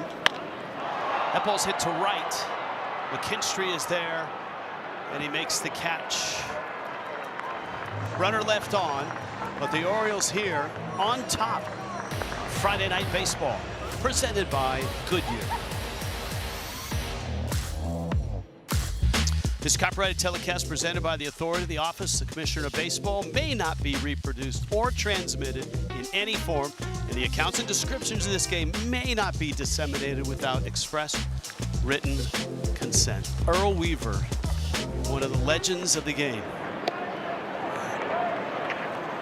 And of course, beloved here in Baltimore. Tyler O'Neill stays in the game, and he's in right. Spencer Torkelson's at the plate. Chris Bassett still on the mound. This is inning number 5 for him. And Torkelson takes outside. Earl Weaver, aside from having a vegetable garden in center field at Memorial Stadium in Baltimore, was one of the very first managers to use a form of analytics. He tracked at bats against certain pitchers. He tracked righty lefty. He was one of the first that really used the platoon so well. With it was John Lowenstein and Gary Renicky, I think, in left field was the platoon. And of course, won a lot of ball games, world championship as well. Modern day, in the air, and that's Taveras. Modern day, of course, analytics have progressed since Earl kept it on a legal pad. Craig Albernaz on implementing analytics, and there's been criticism leveled at him here. I want more information. I love all the information. All it is pieces to the puzzle. The more information you have, it helps you guide what's happening in the game and your decision. But it's not the end-all and the be-all. And of course, Albernaz came up in the Rays organization, who are the very best at taking data, at taking information, to build their roster, to execute game plans, to put out lineups. And it's hard to argue with what the Rays have done. It's just funny that analytics has turned into a dirty word in the sport when it's been around the sport the entire time. I always go back to what Theo Epstein said when he was in Boston. And I remember Bill James was in the front office at that point. And he said the best approach is to have a foot planted firmly in both camps. Have the most modern analytics and have some old school sensibilities in your coaching staff and in your front office. And it's that balance that I think, some teams look for that balance. Maybe more so than others who go straight analytics. That's pulled down the line by Perez, and he's going to have himself a hit. Soggy going in right. O'Neill's throw is not in time. And that's a double by Wenceel Perez. Perez had a couple of bats earlier in the game where runners in scoring position, had a punch out. This time he just sneaks right past the polar bear with a ground ball down the right field line. Be a third double for Perez. And now Albernaz is going to go to his bullpen. So a pitching change here. Bassett exits.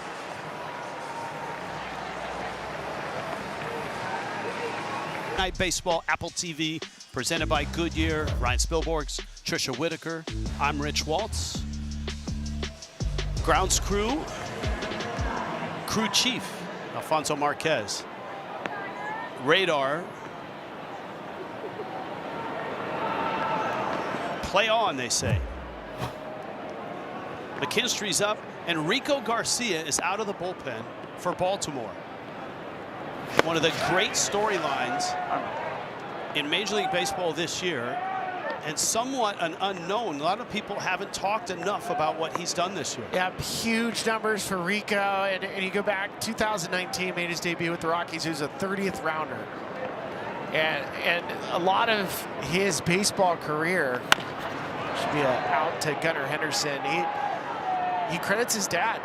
So his dad, when he was a player, when he was in college, like his dad emailed coaches just trying to get his son seen. And once he got drafted, his father followed him around. He had like a camper van and would watch him in minor league baseball.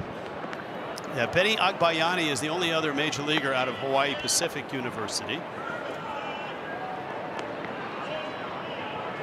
Gabe Workman is up. Garcia with 2 outs, a swing and a miss. Trish, you got more on Rico? Yeah, guys, he's been one of the best this season. He debuted in 2019, pitched for the Giants in 2020. He missed 2021 with Tommy John, and then from 2022 to 2025, he was kind of all over the place with different teams, and he spoke to that journey with the media. He said, for those up and down guys, listen, it's not luxurious. Yeah, we're doing what we love. We get that part, but the part that also comes with it is the mental side. So going back and forth between all those teams for a few years can definitely take a toll. But guys, he's put up very impressive numbers. Look at those on your screen this season. Out of Honolulu.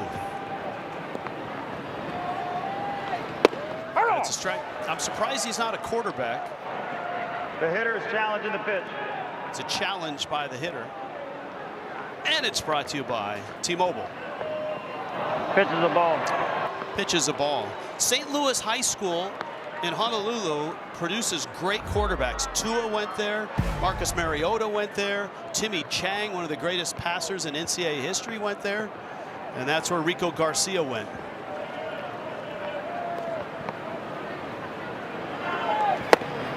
He misses outside. Anybody that has grinded through 8 years in the minors, 7 teams in 6 years in the big leagues, and is having this type of year, how awesome is that? It's the best. Working on Workman, who's doubled and struck out. If his numbers hold, Spilly, what, 73 hitters, 21 innings, 5 hits, 2 runs, he could be an all-star. That'd be something. That'd be amazing for him and his family. They're in it together. Tigers down 2 outs here. A swing and a miss, and that's what Rico Garcia has done all season long. He gets outs, 2 of them here in the 6th, 6-4 Baltimore. The story of these 2 teams very similar. Tigers struggling, 14 of their last 16 they have lost, struggling to score runs, swept in 4 by the Guardians. And Baltimore, they've lost 14 of their last 20. Their last series, swept by the Rays. BetMGM gives you the odds to win the American League Central. Of course, the Tigers were a wild card team last year. They're in the middle of the pack. And Spilly, you noted it early in the show. The American League is wide open, which is a good thing for the Tigers, but maybe not a good thing for the rest of the American League. There's only 5 teams over 500. And right now, the 3 teams that are in the wild card position, the Yankees, who are 9 over, the White Sox, who are 1 over, and Texas, who is 1 under. So, I mean, look, Baltimore is 3.5 out of the wild card. Detroit is only 5 games out of the wild card. That's exactly right. And you're playing without your best players consistently. Only 2 teams in the American League have a winning record against the National League. Can you name them? It has to be the Tampa Bay Rays. No. Cleveland, Texas. some of this has to even out, don't you think? Or is this going to continue this dominance as Taylor Ward leads it off here for Baltimore? Well, it does feel like the National League is stronger this year than the American League. I mean, you have 5 teams in the National League Central all over 500. Teams have been getting better, right? Philadelphia, the Phillies are playing better.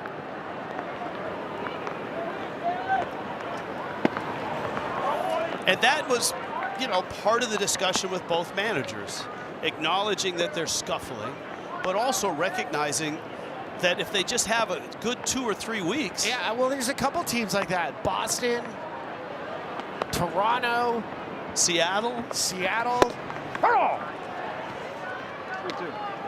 Even Kansas City. Kansas City's 10 under right now. I don't understand that one. They really worked hard on the mound during the inning break. Ward, the leadoff spot, is 1 for 3. Connor Siebold continues for the Tigers. And a jam shot there. Torkelson has it. And Rich, even if you're 10 games below 500, it's not the end of the world. Now, historically, it's not easy to come back, but these are teams to reach the postseason. Most recently, you saw the Astros in 2024. The Mets did that. Pete Alonso was part of that group. The Mariners, the Washington Nationals in 2019. Your Rockies won the World Series. My Rockies in 09. I was part of that group. So it happens. I mean, it's not common, but it can happen. There's a strike to Gunnar Henderson. Well, look, Detroit should know because they were on the wrong end of it last year. They coughed up a 15.5 game lead last year to Cleveland, who caught them on the last day, won the division. Now Detroit got revenge. They beat Cleveland in the wild card series, but still. The catcher's challenge in the pitch. ABS challenge presented by T-Mobile. Pitches the ball. Was certainly getting their money's worth this year by sponsoring all the ABS challenges. Henderson doubled, reached on an error, struck out. That's hard and foul. Gunnar had a good look on his way down to first. Felt really close to being a fair ball. A lot of slug right now for the Orioles in this one. A couple home runs. Alonso a 3-run shot. Jackson Holliday a 2-run homer. Gunnar Henderson a double. Adley Rutschman has a double. Leody Taveras has a double. Upcoming schedule, and A.J. Hinch pointed to the schedule. These games against the Orioles, one smacked foul. Series against the Angels, and then a road series against the White Sox before they face the Rays, who no one wants to play. Nope.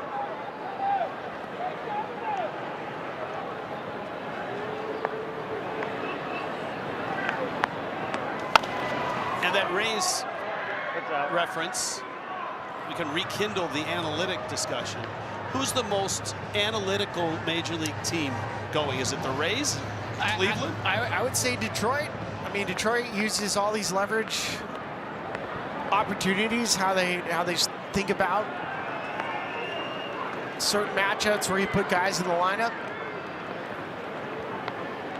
Who's the least analytical in the front office and in the dugout? I mean, from what I see, I would say the Angels probably. I think overall, again, analytics has been a part of the game for a long time, and it just helps you make decisions. Tapper, tough play on a wet surface, a base hit. Henderson beats it out.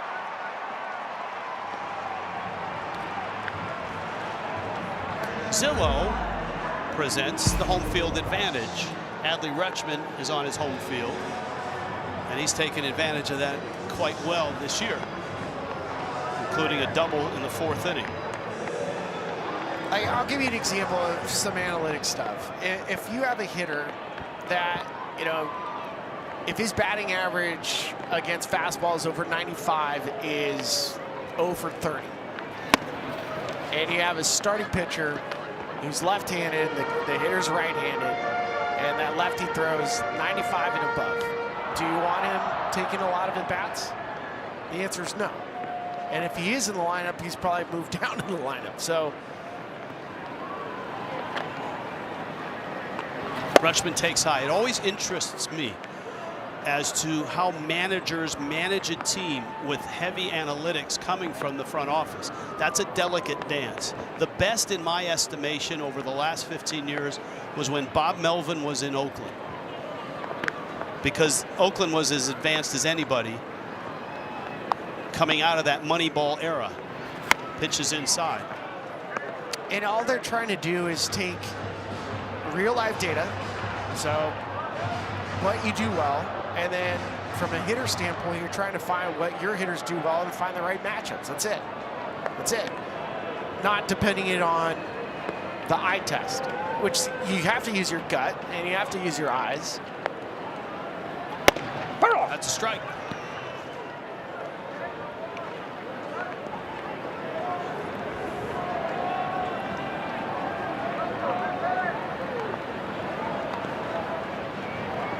Henderson's still at first. Rutschman in the rain. And the throw to first base. Maybe the guy that's left, that's the old guard, but also has been able to use analytics to his advantage, is managing in Cincinnati. Tito. Terry Francona, who's a Hall of Fame manager. Foul back, Billy. I was on it. You were. You still have that good first step. It's all about reaction time for outfielders. Take an angle, make a play. Yeah.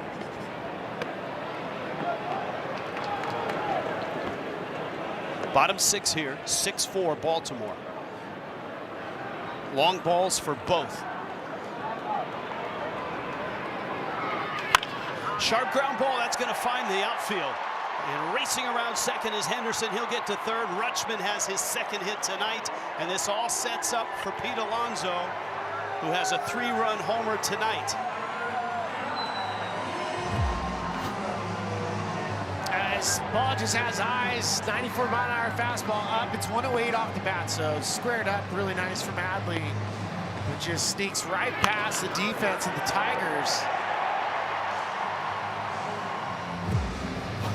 Mound visit here, Chris Fetter, the highly regarded pitching coach for the Tigers. The Adobe standout score. This is bottom of the third. This is Pete Alonso. As Billy pointed out, that's an impossible pitch to hit, and he hit it out. It's impossible if you're looking to pull the baseball, but Pete was not.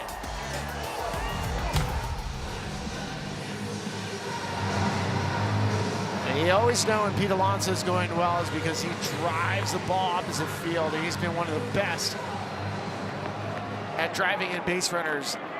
RBIs and driving him in is not just a byproduct of where you hit in the lineup or the guys getting on base. There is, against the analytics, players have an ability to drive in runs. It is a characteristic.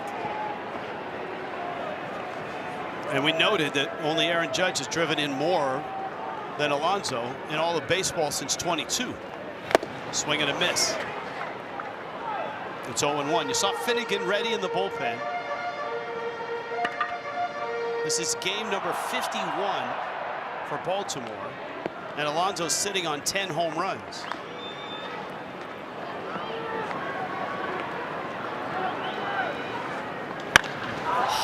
High into the wet night. It's going to stay in the yard. Green is calling. Tagging third is Henderson, and he will score. And Alonso drives in another run.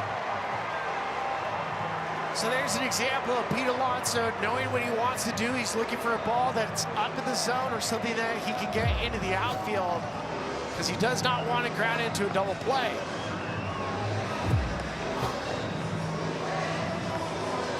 Pitching change for the Tigers. 7-4 Baltimore.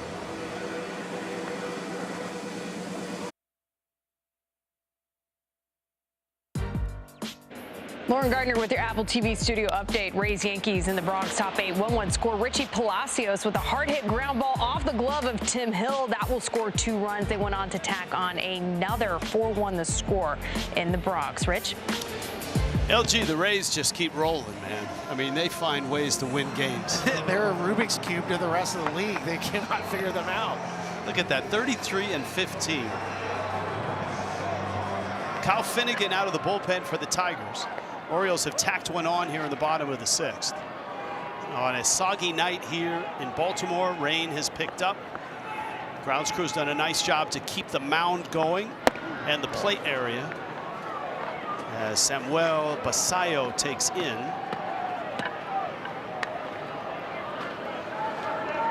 Numbers for Kyle Finnegan. I mean, the fact that he has 16 walks at 22 2/3. Basayo has struck out twice and bounced out. Alonso's driven in 4 of the 7.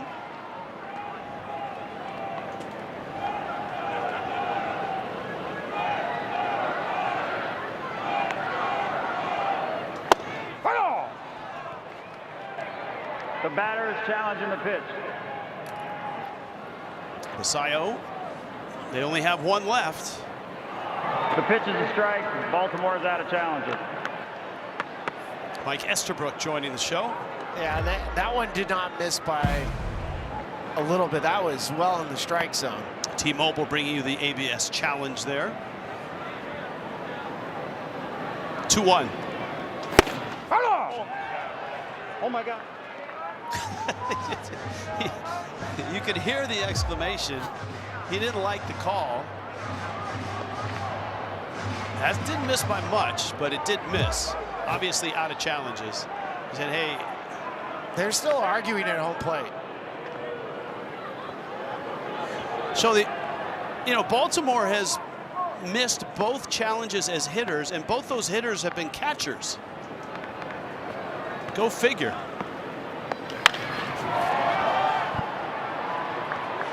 I heard an interview this week with Mitch Garver talking about challenging as a catcher as opposed to challenging as a hitter. He says it's absolutely completely different.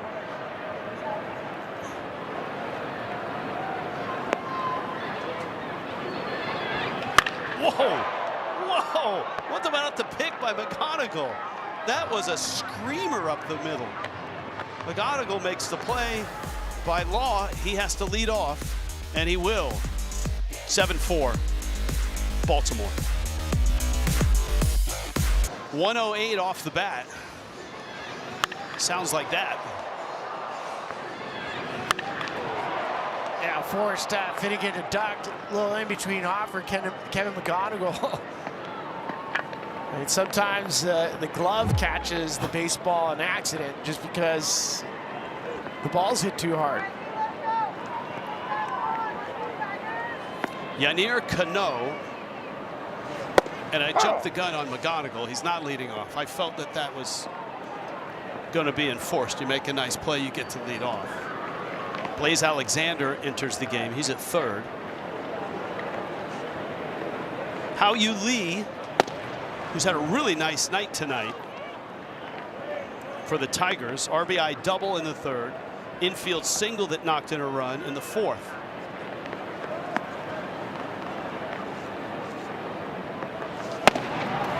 There's a swing and a miss. You mentioned that the moment where his parents came over to see him play, and that it was even more impressive when you read the story about all that his parents did for him growing up. Swing and a miss. Growing up in Taiwan. He strikes out, and now McGonigal comes up. Give you an idea of Cano's stuff. I mean, he's always had, for a bullpen arm, with his ability to get strikeouts, get groundouts. There's a huge chase rate. I mean, the ball moves so much from his arm angle. The other similarity here with these two teams is their bullpens haven't been great this year. Baltimore starters 28th in baseball in ERA. Their pen 25th. The problem with Detroit's pen, not necessarily the ERA, it's mid-range, but they've blown 11 saves.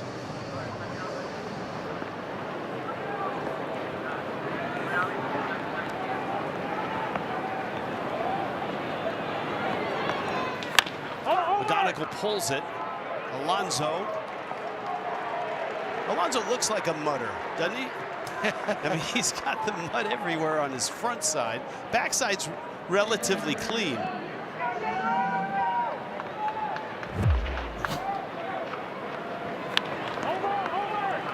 With his dancing feet, keeping his feet moving so he can be explosive.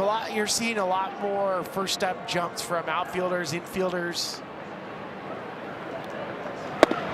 Well, it's much more measurable now in terms of outfielders and infielders and how good they are first step. Well, and that's the thing. It's all about reaction time. It's better to be quick with your reaction time versus having better routes. Or blazing speed. Yeah, you can overcome speed and bad routes with how quick your movements are. Craig Albertaz really talked about the work that Miguel Cairo and Buck Britton had put in with Alonso at first base. Tricia had that report on how his defense has come so far. There's Cairo. I mean, he was one of the worst in terms of outs above average and defensive run saves at first. He's one of the best this year in a one-year turnaround. I know measurements at first base are not the same as other positions, but it's been pretty remarkable that the 2 months plus that he's had defensively.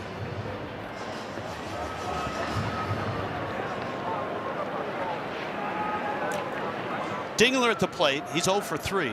Tigers 4 runs, 7 hits. And a swing and a miss. Yadier Cano comes in and it goes 1, 2, 3 through the 7th. A soggy stretch here in Baltimore. McGonigal steps in, rips one to right. That ball's gone. This kid is special. Great to see the bottom of the lineup for the Tigers coming through. There it is. Gone. Polar Bear just showed up. Alonso's going to come home. And it's gone. Look at that. That's crazy. That was crazy. That was a home run that stuck at the bottom of the left field foul pole. We've seen a lot of that tonight. Rich Waltz, Ryan Spilborghs, Tricia Whitaker is with us. Now, we've established that both teams don't like where they are record-wise. Nope. They're both last place in their division. We've also established that the American League, you can still come back. Of these two teams, which one do you think has the best shot at coming back? Oh, man, that's a $1 million question. I think with Detroit, though, Casey Mize has been pitching better. I haven't seen enough out of Jack Flaherty to feel super confident about it. I'd like to say that Tarek Skubal's going to give him a boost. I think of the two teams that probably favor Detroit just because of the division over the American League East. And getting Skubal back, too. Exactly. All right, that's a good answer. Well thought out. You used some analytics there. Had some baseball, instinct.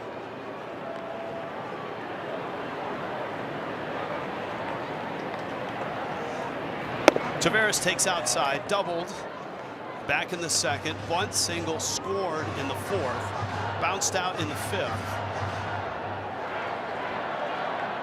And he faces Kyle Finnegan for the first time. Now they're really trying to get Finnegan on track. They're going to get some bullpen arms back as well in a bit. Will the Tigers? Last year, I mean, the Tigers did not strike out a lot of batters. They were from a bullpen standpoint, they were near the bottom of baseball. And Taveras walks.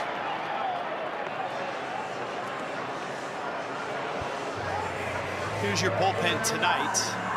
We had a nice chat with Kenley Jansen in the clubhouse, or the clubhouse annex, which is the hallway here. Tyler O'Neill came in and flied out back in the 5th, his second at bat. Oh!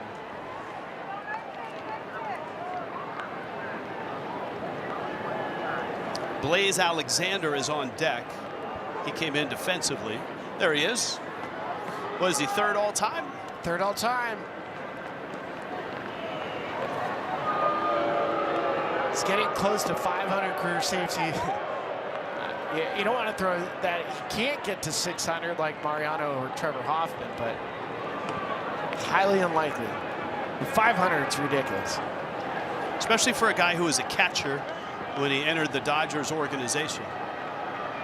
Runner goes, good jump, and that's foul off of Dingler. Leaderboard all time. And in the case of Kenley Jansen, to your point, I mean, here's a converted catcher to a pitcher. He's always had this natural cut fastball that I argue from the numbers and the velocity and the strikeout rate. Kenley Jansen has the greatest cutter of all time for a reliever, better than Mariano. You're not saying he's better than Mariano. No, I'm not saying he's better, but I'm saying the cutter's better. That pitch was better. Finnegan got one there. Lee's turn is in time, and O'Neill bounces into a double play.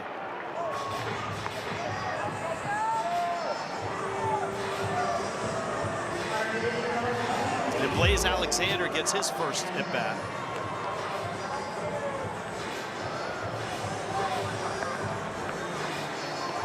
Ball's not easy to handle right now. It's been a steady drizzle, at times getting harder here tonight in Baltimore. Alexander has hit some when he's been getting starts. Opened the season 4 for 43, and he's 10 for his last 27. He can run, got 6 stolen bases. Yep, very versatile. Can play anywhere in the infield, play anywhere in the outfield.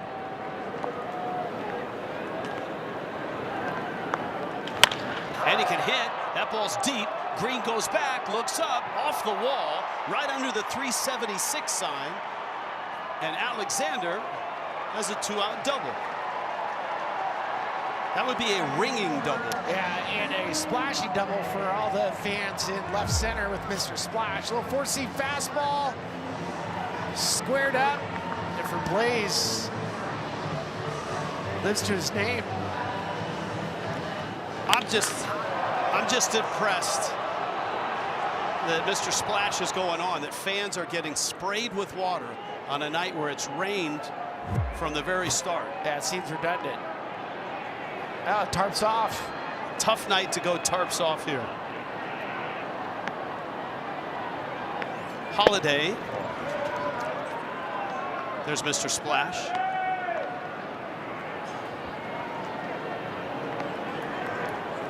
Tarps off is becoming a popular occurrence across Major League Baseball.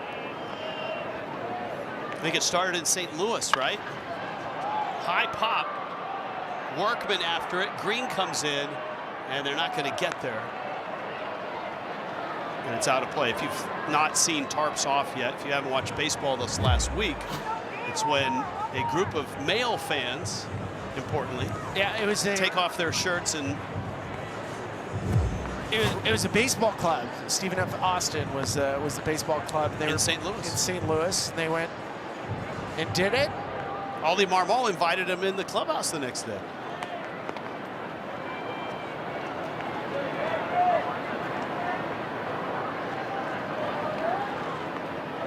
That pitch is up.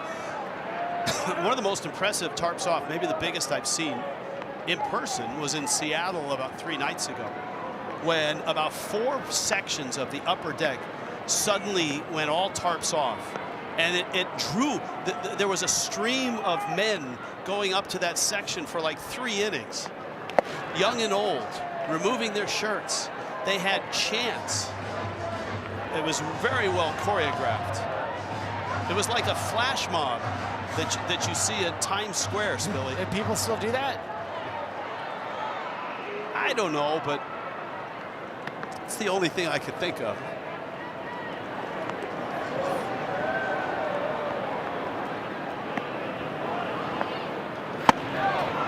Halladay takes inside. He's had some really nice at-bats, and that bodes well for an offense that's looking for a little spark. And it's nice that you can have him hitting ninth. He spins over to the top of the lineup. You have some power. He's taking a walk.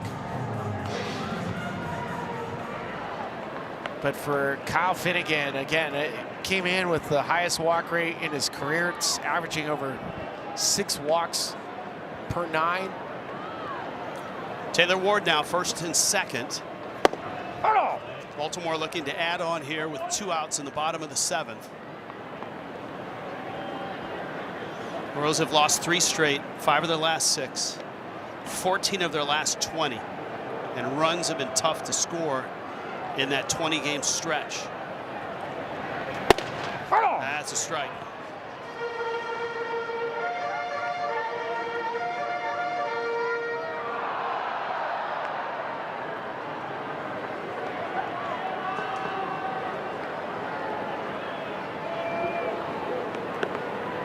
Kyle Finnegan, his 2nd inning in relief.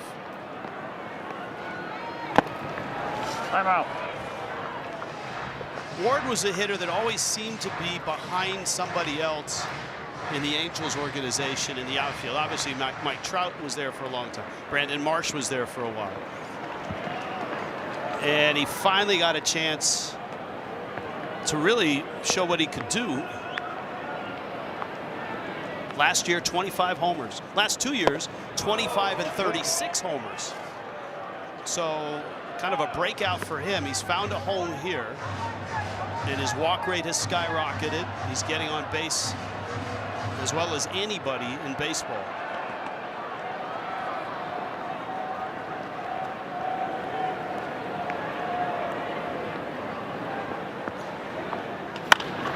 Pops this one up. Torkelson has it. Finnegan strands a couple. Here tonight in Baltimore, a few tarps are off, especially the one that was on the field. Friday Night Baseball Apple TV is presented by Goodyear and in part by Amazon. Save the everyday.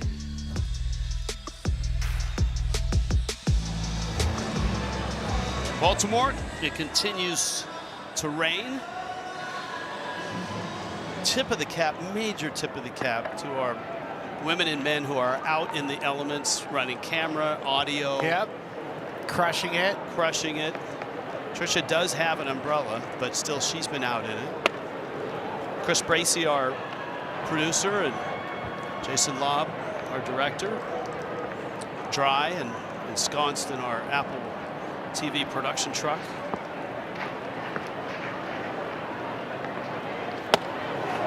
Matt Olbaum in there as well. He's sort of the second in command. If anything should happen to our leader, Matt comes out of the bullpen. Kind of like Tyler Wells. Like Tyler Wells. 6'8" right-hander. Similar ERAs too. And he misses outside. And we always want to salute the hardworking folks in our research department, led by AO Anthony Orza.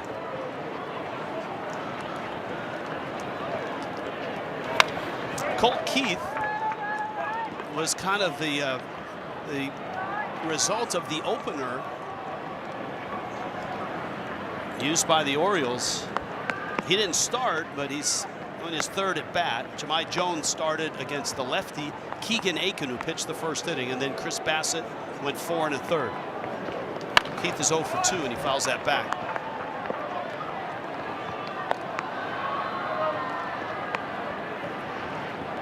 For Tyler Wells, I mean, he's dealt with injuries the last couple of years. He went through a stretch where he threw about 140 innings over 3 seasons. The last 3 years, I mean, obviously because of injury, he's only pitched in about 55 innings.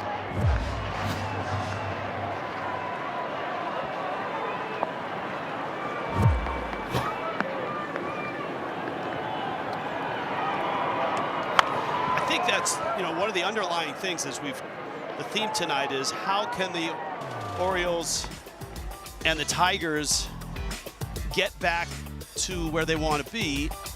And pitching is a bigger part of it than the hitting. That is the biggest problem for them. And yeah, punch out with the changeup from Wells. I mean, a couple years ago when they got Corbin Burns, they finally had a starter, frontline starter that was going to get him 200 innings.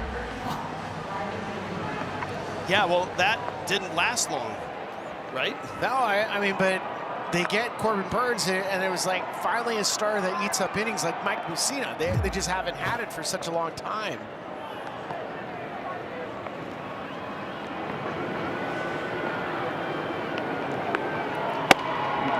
Bradley Green takes in.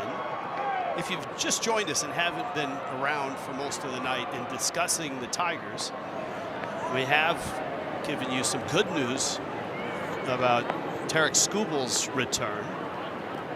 He threw a bullpen, his third bullpen yesterday, and today we saw him soft tossing in left field. And there's optimism that he's going to move that timeline up significantly and get back in the rotation.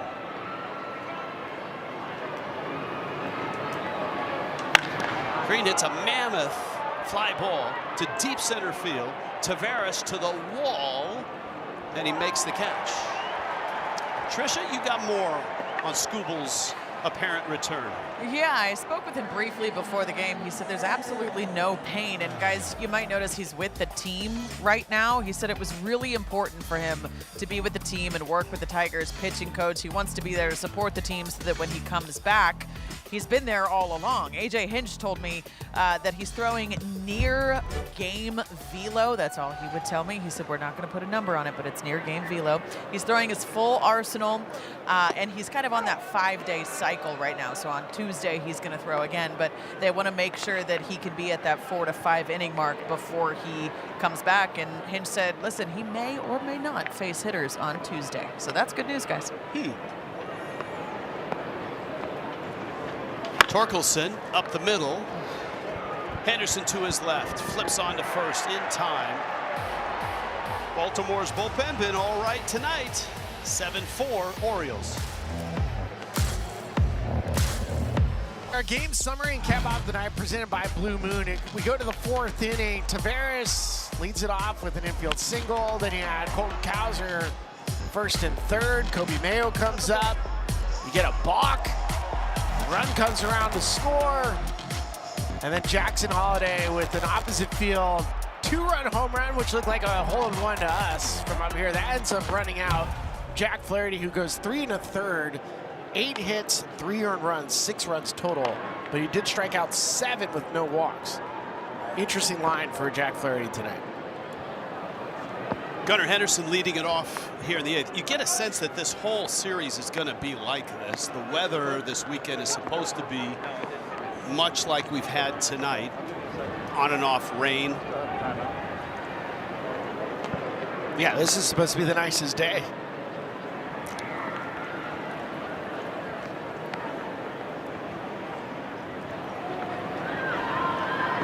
Henderson getting a little extra time after that first pitch. He's got 2 hits, double, single. He's really barreling it up. That's another base hit.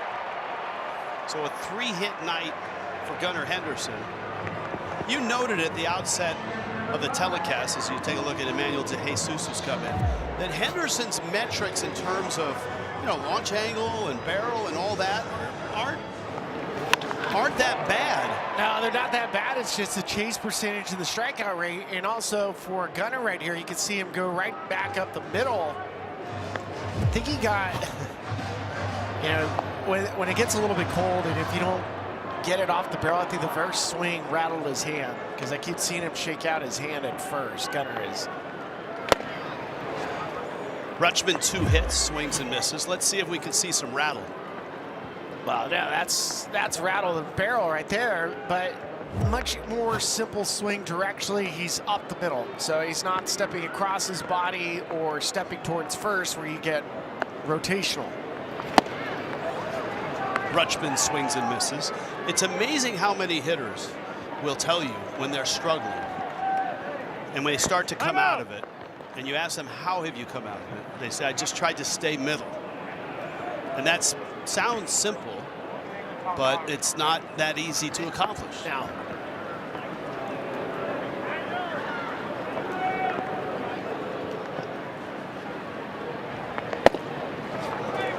and the reason why it's not easy to accomplish is because you're facing a different pitcher every single night, and nobody throws it right down the middle for you to hit it up the middle. Yeah, and we're talking about staying middle in terms of hitting the ball to center field or back up the box. That's how so many hitters are able to come back and lock back in when they're struggling. The first, I mean, look, this is a long time ago. Some of you may have to Google his name. The first hitting coach who really preached that with success was a guy named Charlie Lau. And his prize pupil was a guy that was struggling mightily, a left-handed hitting third baseman named George Brett.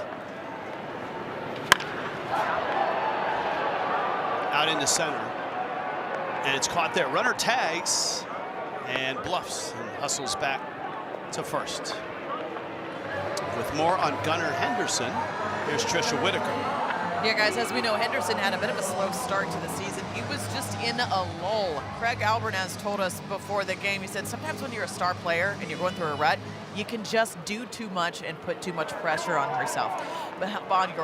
But he said every day he would tell Gunnar, you're good. Don't do more than you need to do. Just be Gunnar Henderson. And it seems like he's coming around the last few games, guys. You know, Trisha, it's something that I told Spilly tonight. Just be Spilly. Don't try to do too much. No, don't try to do too much. Stay middle, Spilly. It's hard to stay middle. You just want to pull it. Alonso, the 3-run homer in the third inning.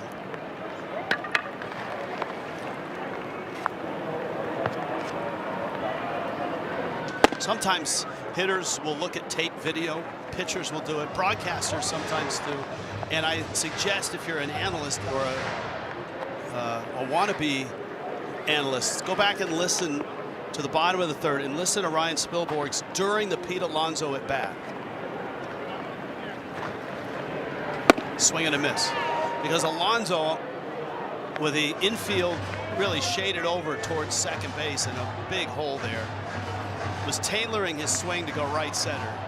Yeah, we could just see it. Spilly spotted it, really illustrated it, and then Alonso hits a home run to right field.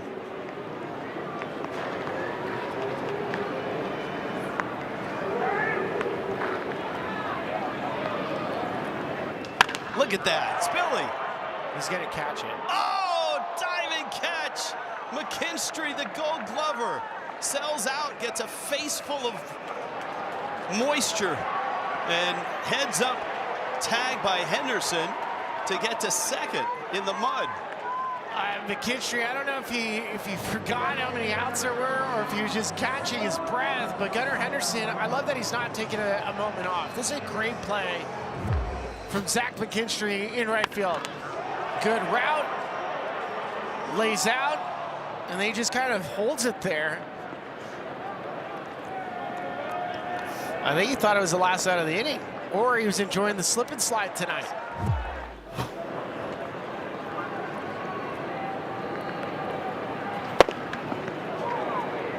Basayo swings and misses. And Henderson, suspecting just that.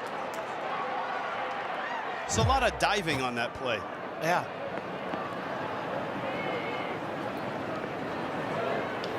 That one's fouled at the plate. McKinstry's such That got us all. a unique player because he plays everywhere, and he plays well everywhere. I'm gonna hold on and say, did you see Mike Estabrook, Dylan Dingler? They both got it. They both got the dirt right when the foul ball hits the ground.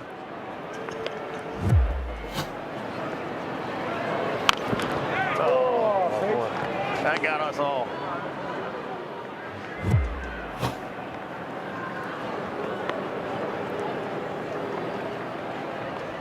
Basayo 0 for 4. The plan for this guy, a 21-year-old catcher, is to catch him maybe 2 times a week to give Rutschman days off, and they both can DH. It's not like in many places where you've got two really good offensive catchers and you say, well, which one of you guys can play first? Because Pete Alonso's over there.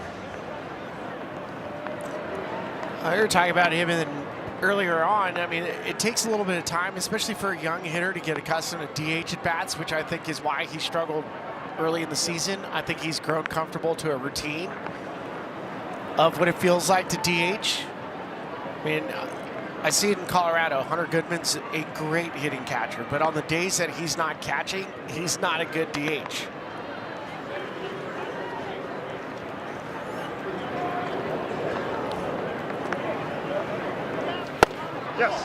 Basayo couldn't hold up, and he went around. I think he wants somebody to ask down at third base. Looked like he went. That's a strikeout. Emmanuel De Jesus. Yeah, that's a swing. For the best of tonight's aerial coverage, brought to you by Goodyear. Billy, let's take a tour of Camden Yards, Inner Harbor. This was before the rain really took hold. One of the most beautiful stadiums in baseball. I mean, that is a beautiful look. And a great place to come to a game, hang out in Inner Harbor, go out to Fells Point, get some peel and eat shrimp, go to Little Italy and get great dinner. That one's foul back and out of play. Well, how about this rookie, Anthony Nunez? I mean, this guy's been good. Big fastball right around 96 miles an hour, but his pitch is the sweeping slider. He can really spin it. There's a whiff rate on the sweeper close to 60%. Leads rookies in appearances, 6 holds. The sweeper, as you pointed out, 14 of his 26 strikeouts with that pitch.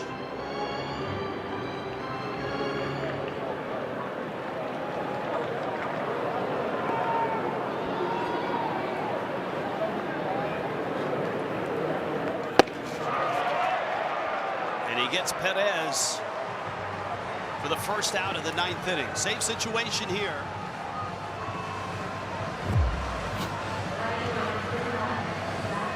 It just looks like an elevated Osby pitch. Even Savant can't figure out exactly what that pitch was. If it was a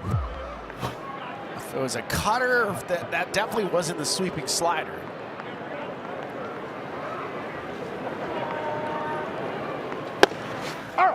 Strike to McKinstry, who's 0 for 3. That sounds like a game show. Stump the Savant. Stump the Savant, stump the research app.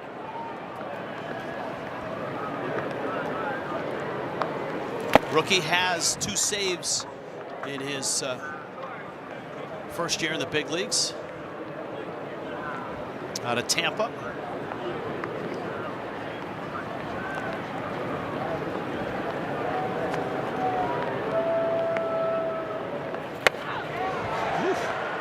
Bottom dropped out there. It's 1-2. That's a changeup.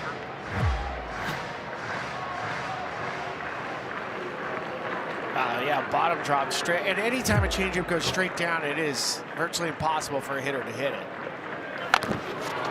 Nunez. Well, the count's still 1-2. He actually went to high school in Miami and then went to the University of Tampa.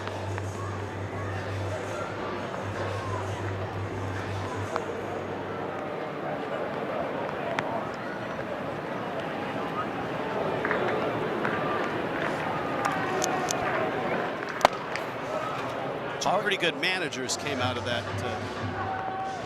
Tampa area at the same time. Tony La Russa and Lou Piniella. Those are pretty good.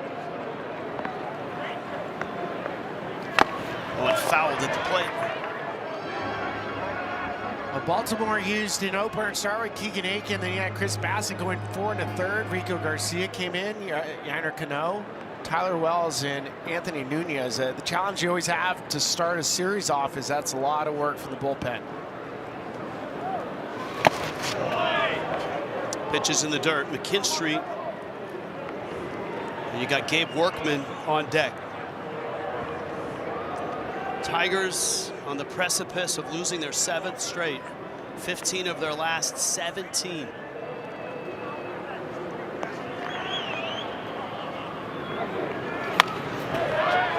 Kinstry's hanging in there. Put a little battle together, made a great defensive play. Nunez just 24.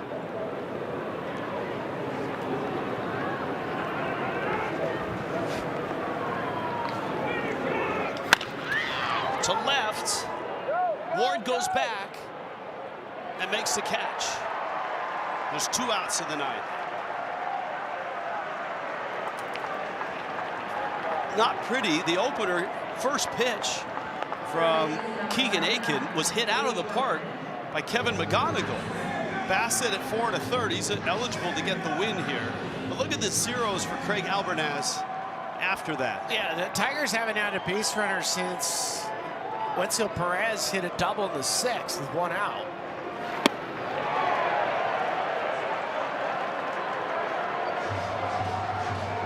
A 1-1 to Workman, who doubled back in the 3rd.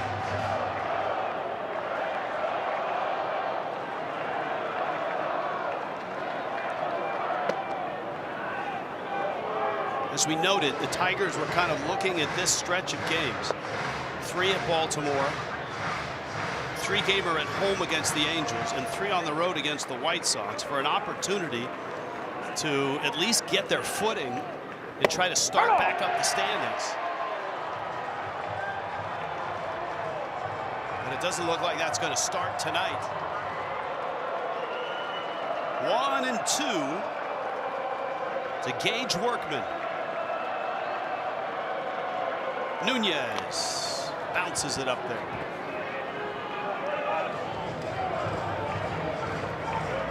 Thanks, buddy.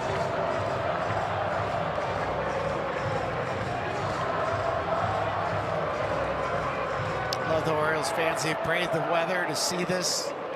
Watch the Orioles begin a long homestand, hopefully with a win for them. Swing and a miss. It's a ball game, and it belongs to Baltimore. They snap a 3-game losing streak. They go to 22 and 29, and the spiral continues for the Tigers, who are 12 under. They've lost 7 straight, 15 of their last 17. And on a night where Pete Alonso drives in 4 of the 7 runs, including a 3-run opposite field homer. The Oriole fans, the ones that came out in the rain and hung in there, get a nice treat. Yeah, they get a tip of the cap from us to them, along with our camera crew. And for this Orioles team, for me, this game, the way it went about, they hit the ball well. But how Craig Albernaz used his bullpen to get the final 9 outs was fantastic. I mean, he did a good job of limiting Detroit from answering anything else that Baltimore did. The Tigers are still staring up at everybody. The only solace is that the American League right now is one giant struggle. This was the home run, a pitch that was off the plate, outside, punched up towards Utah Street. And it's a great at bat, and it looked like it was all about the approach. Alonso now 10 home runs and 32 driven in, and he's down below with Trisha Whitaker. All right, Pete Alonso, that 3-run home run, your sac fly. Your manager told us before the game, Pete's back to being Pete. How good are you feeling right now? No, I feel good. To be honest, I'm just happy to help the team win. I mean, tough environment tonight with the rain and the mud, so glad we were able to outlast and get the W tonight. How about that Jackson Holiday home run? It was barely fair. They count. They all count. So, I mean, he hit it in a great spot. I mean, he had a phenomenal game today, so happy for him to be back. You know, it's really awesome for us to get him back. You know, he's just such a talented kid, and he helped us out big time tonight. How much did this team need this win tonight? Need everyone. So we needed it in a big way, and we stepped up. So really happy we're to answer the bell. Hopefully weather holds up for us this weekend, and we can get a couple more wins. Pete Alonso, go get Try. Thank you so much. We appreciate it. Thank you. Go O's. Guys. He's a good mutter out there, for sure. Trisha, nice job tonight, especially under tough conditions down there. 7-4, Orioles win it. We're coming back to Baltimore after this.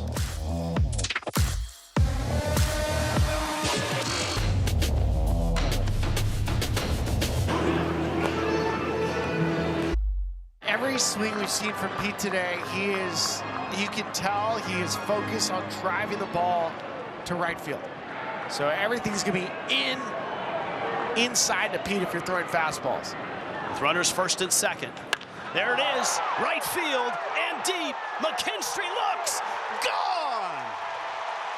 He was looking right field, and he hits it out.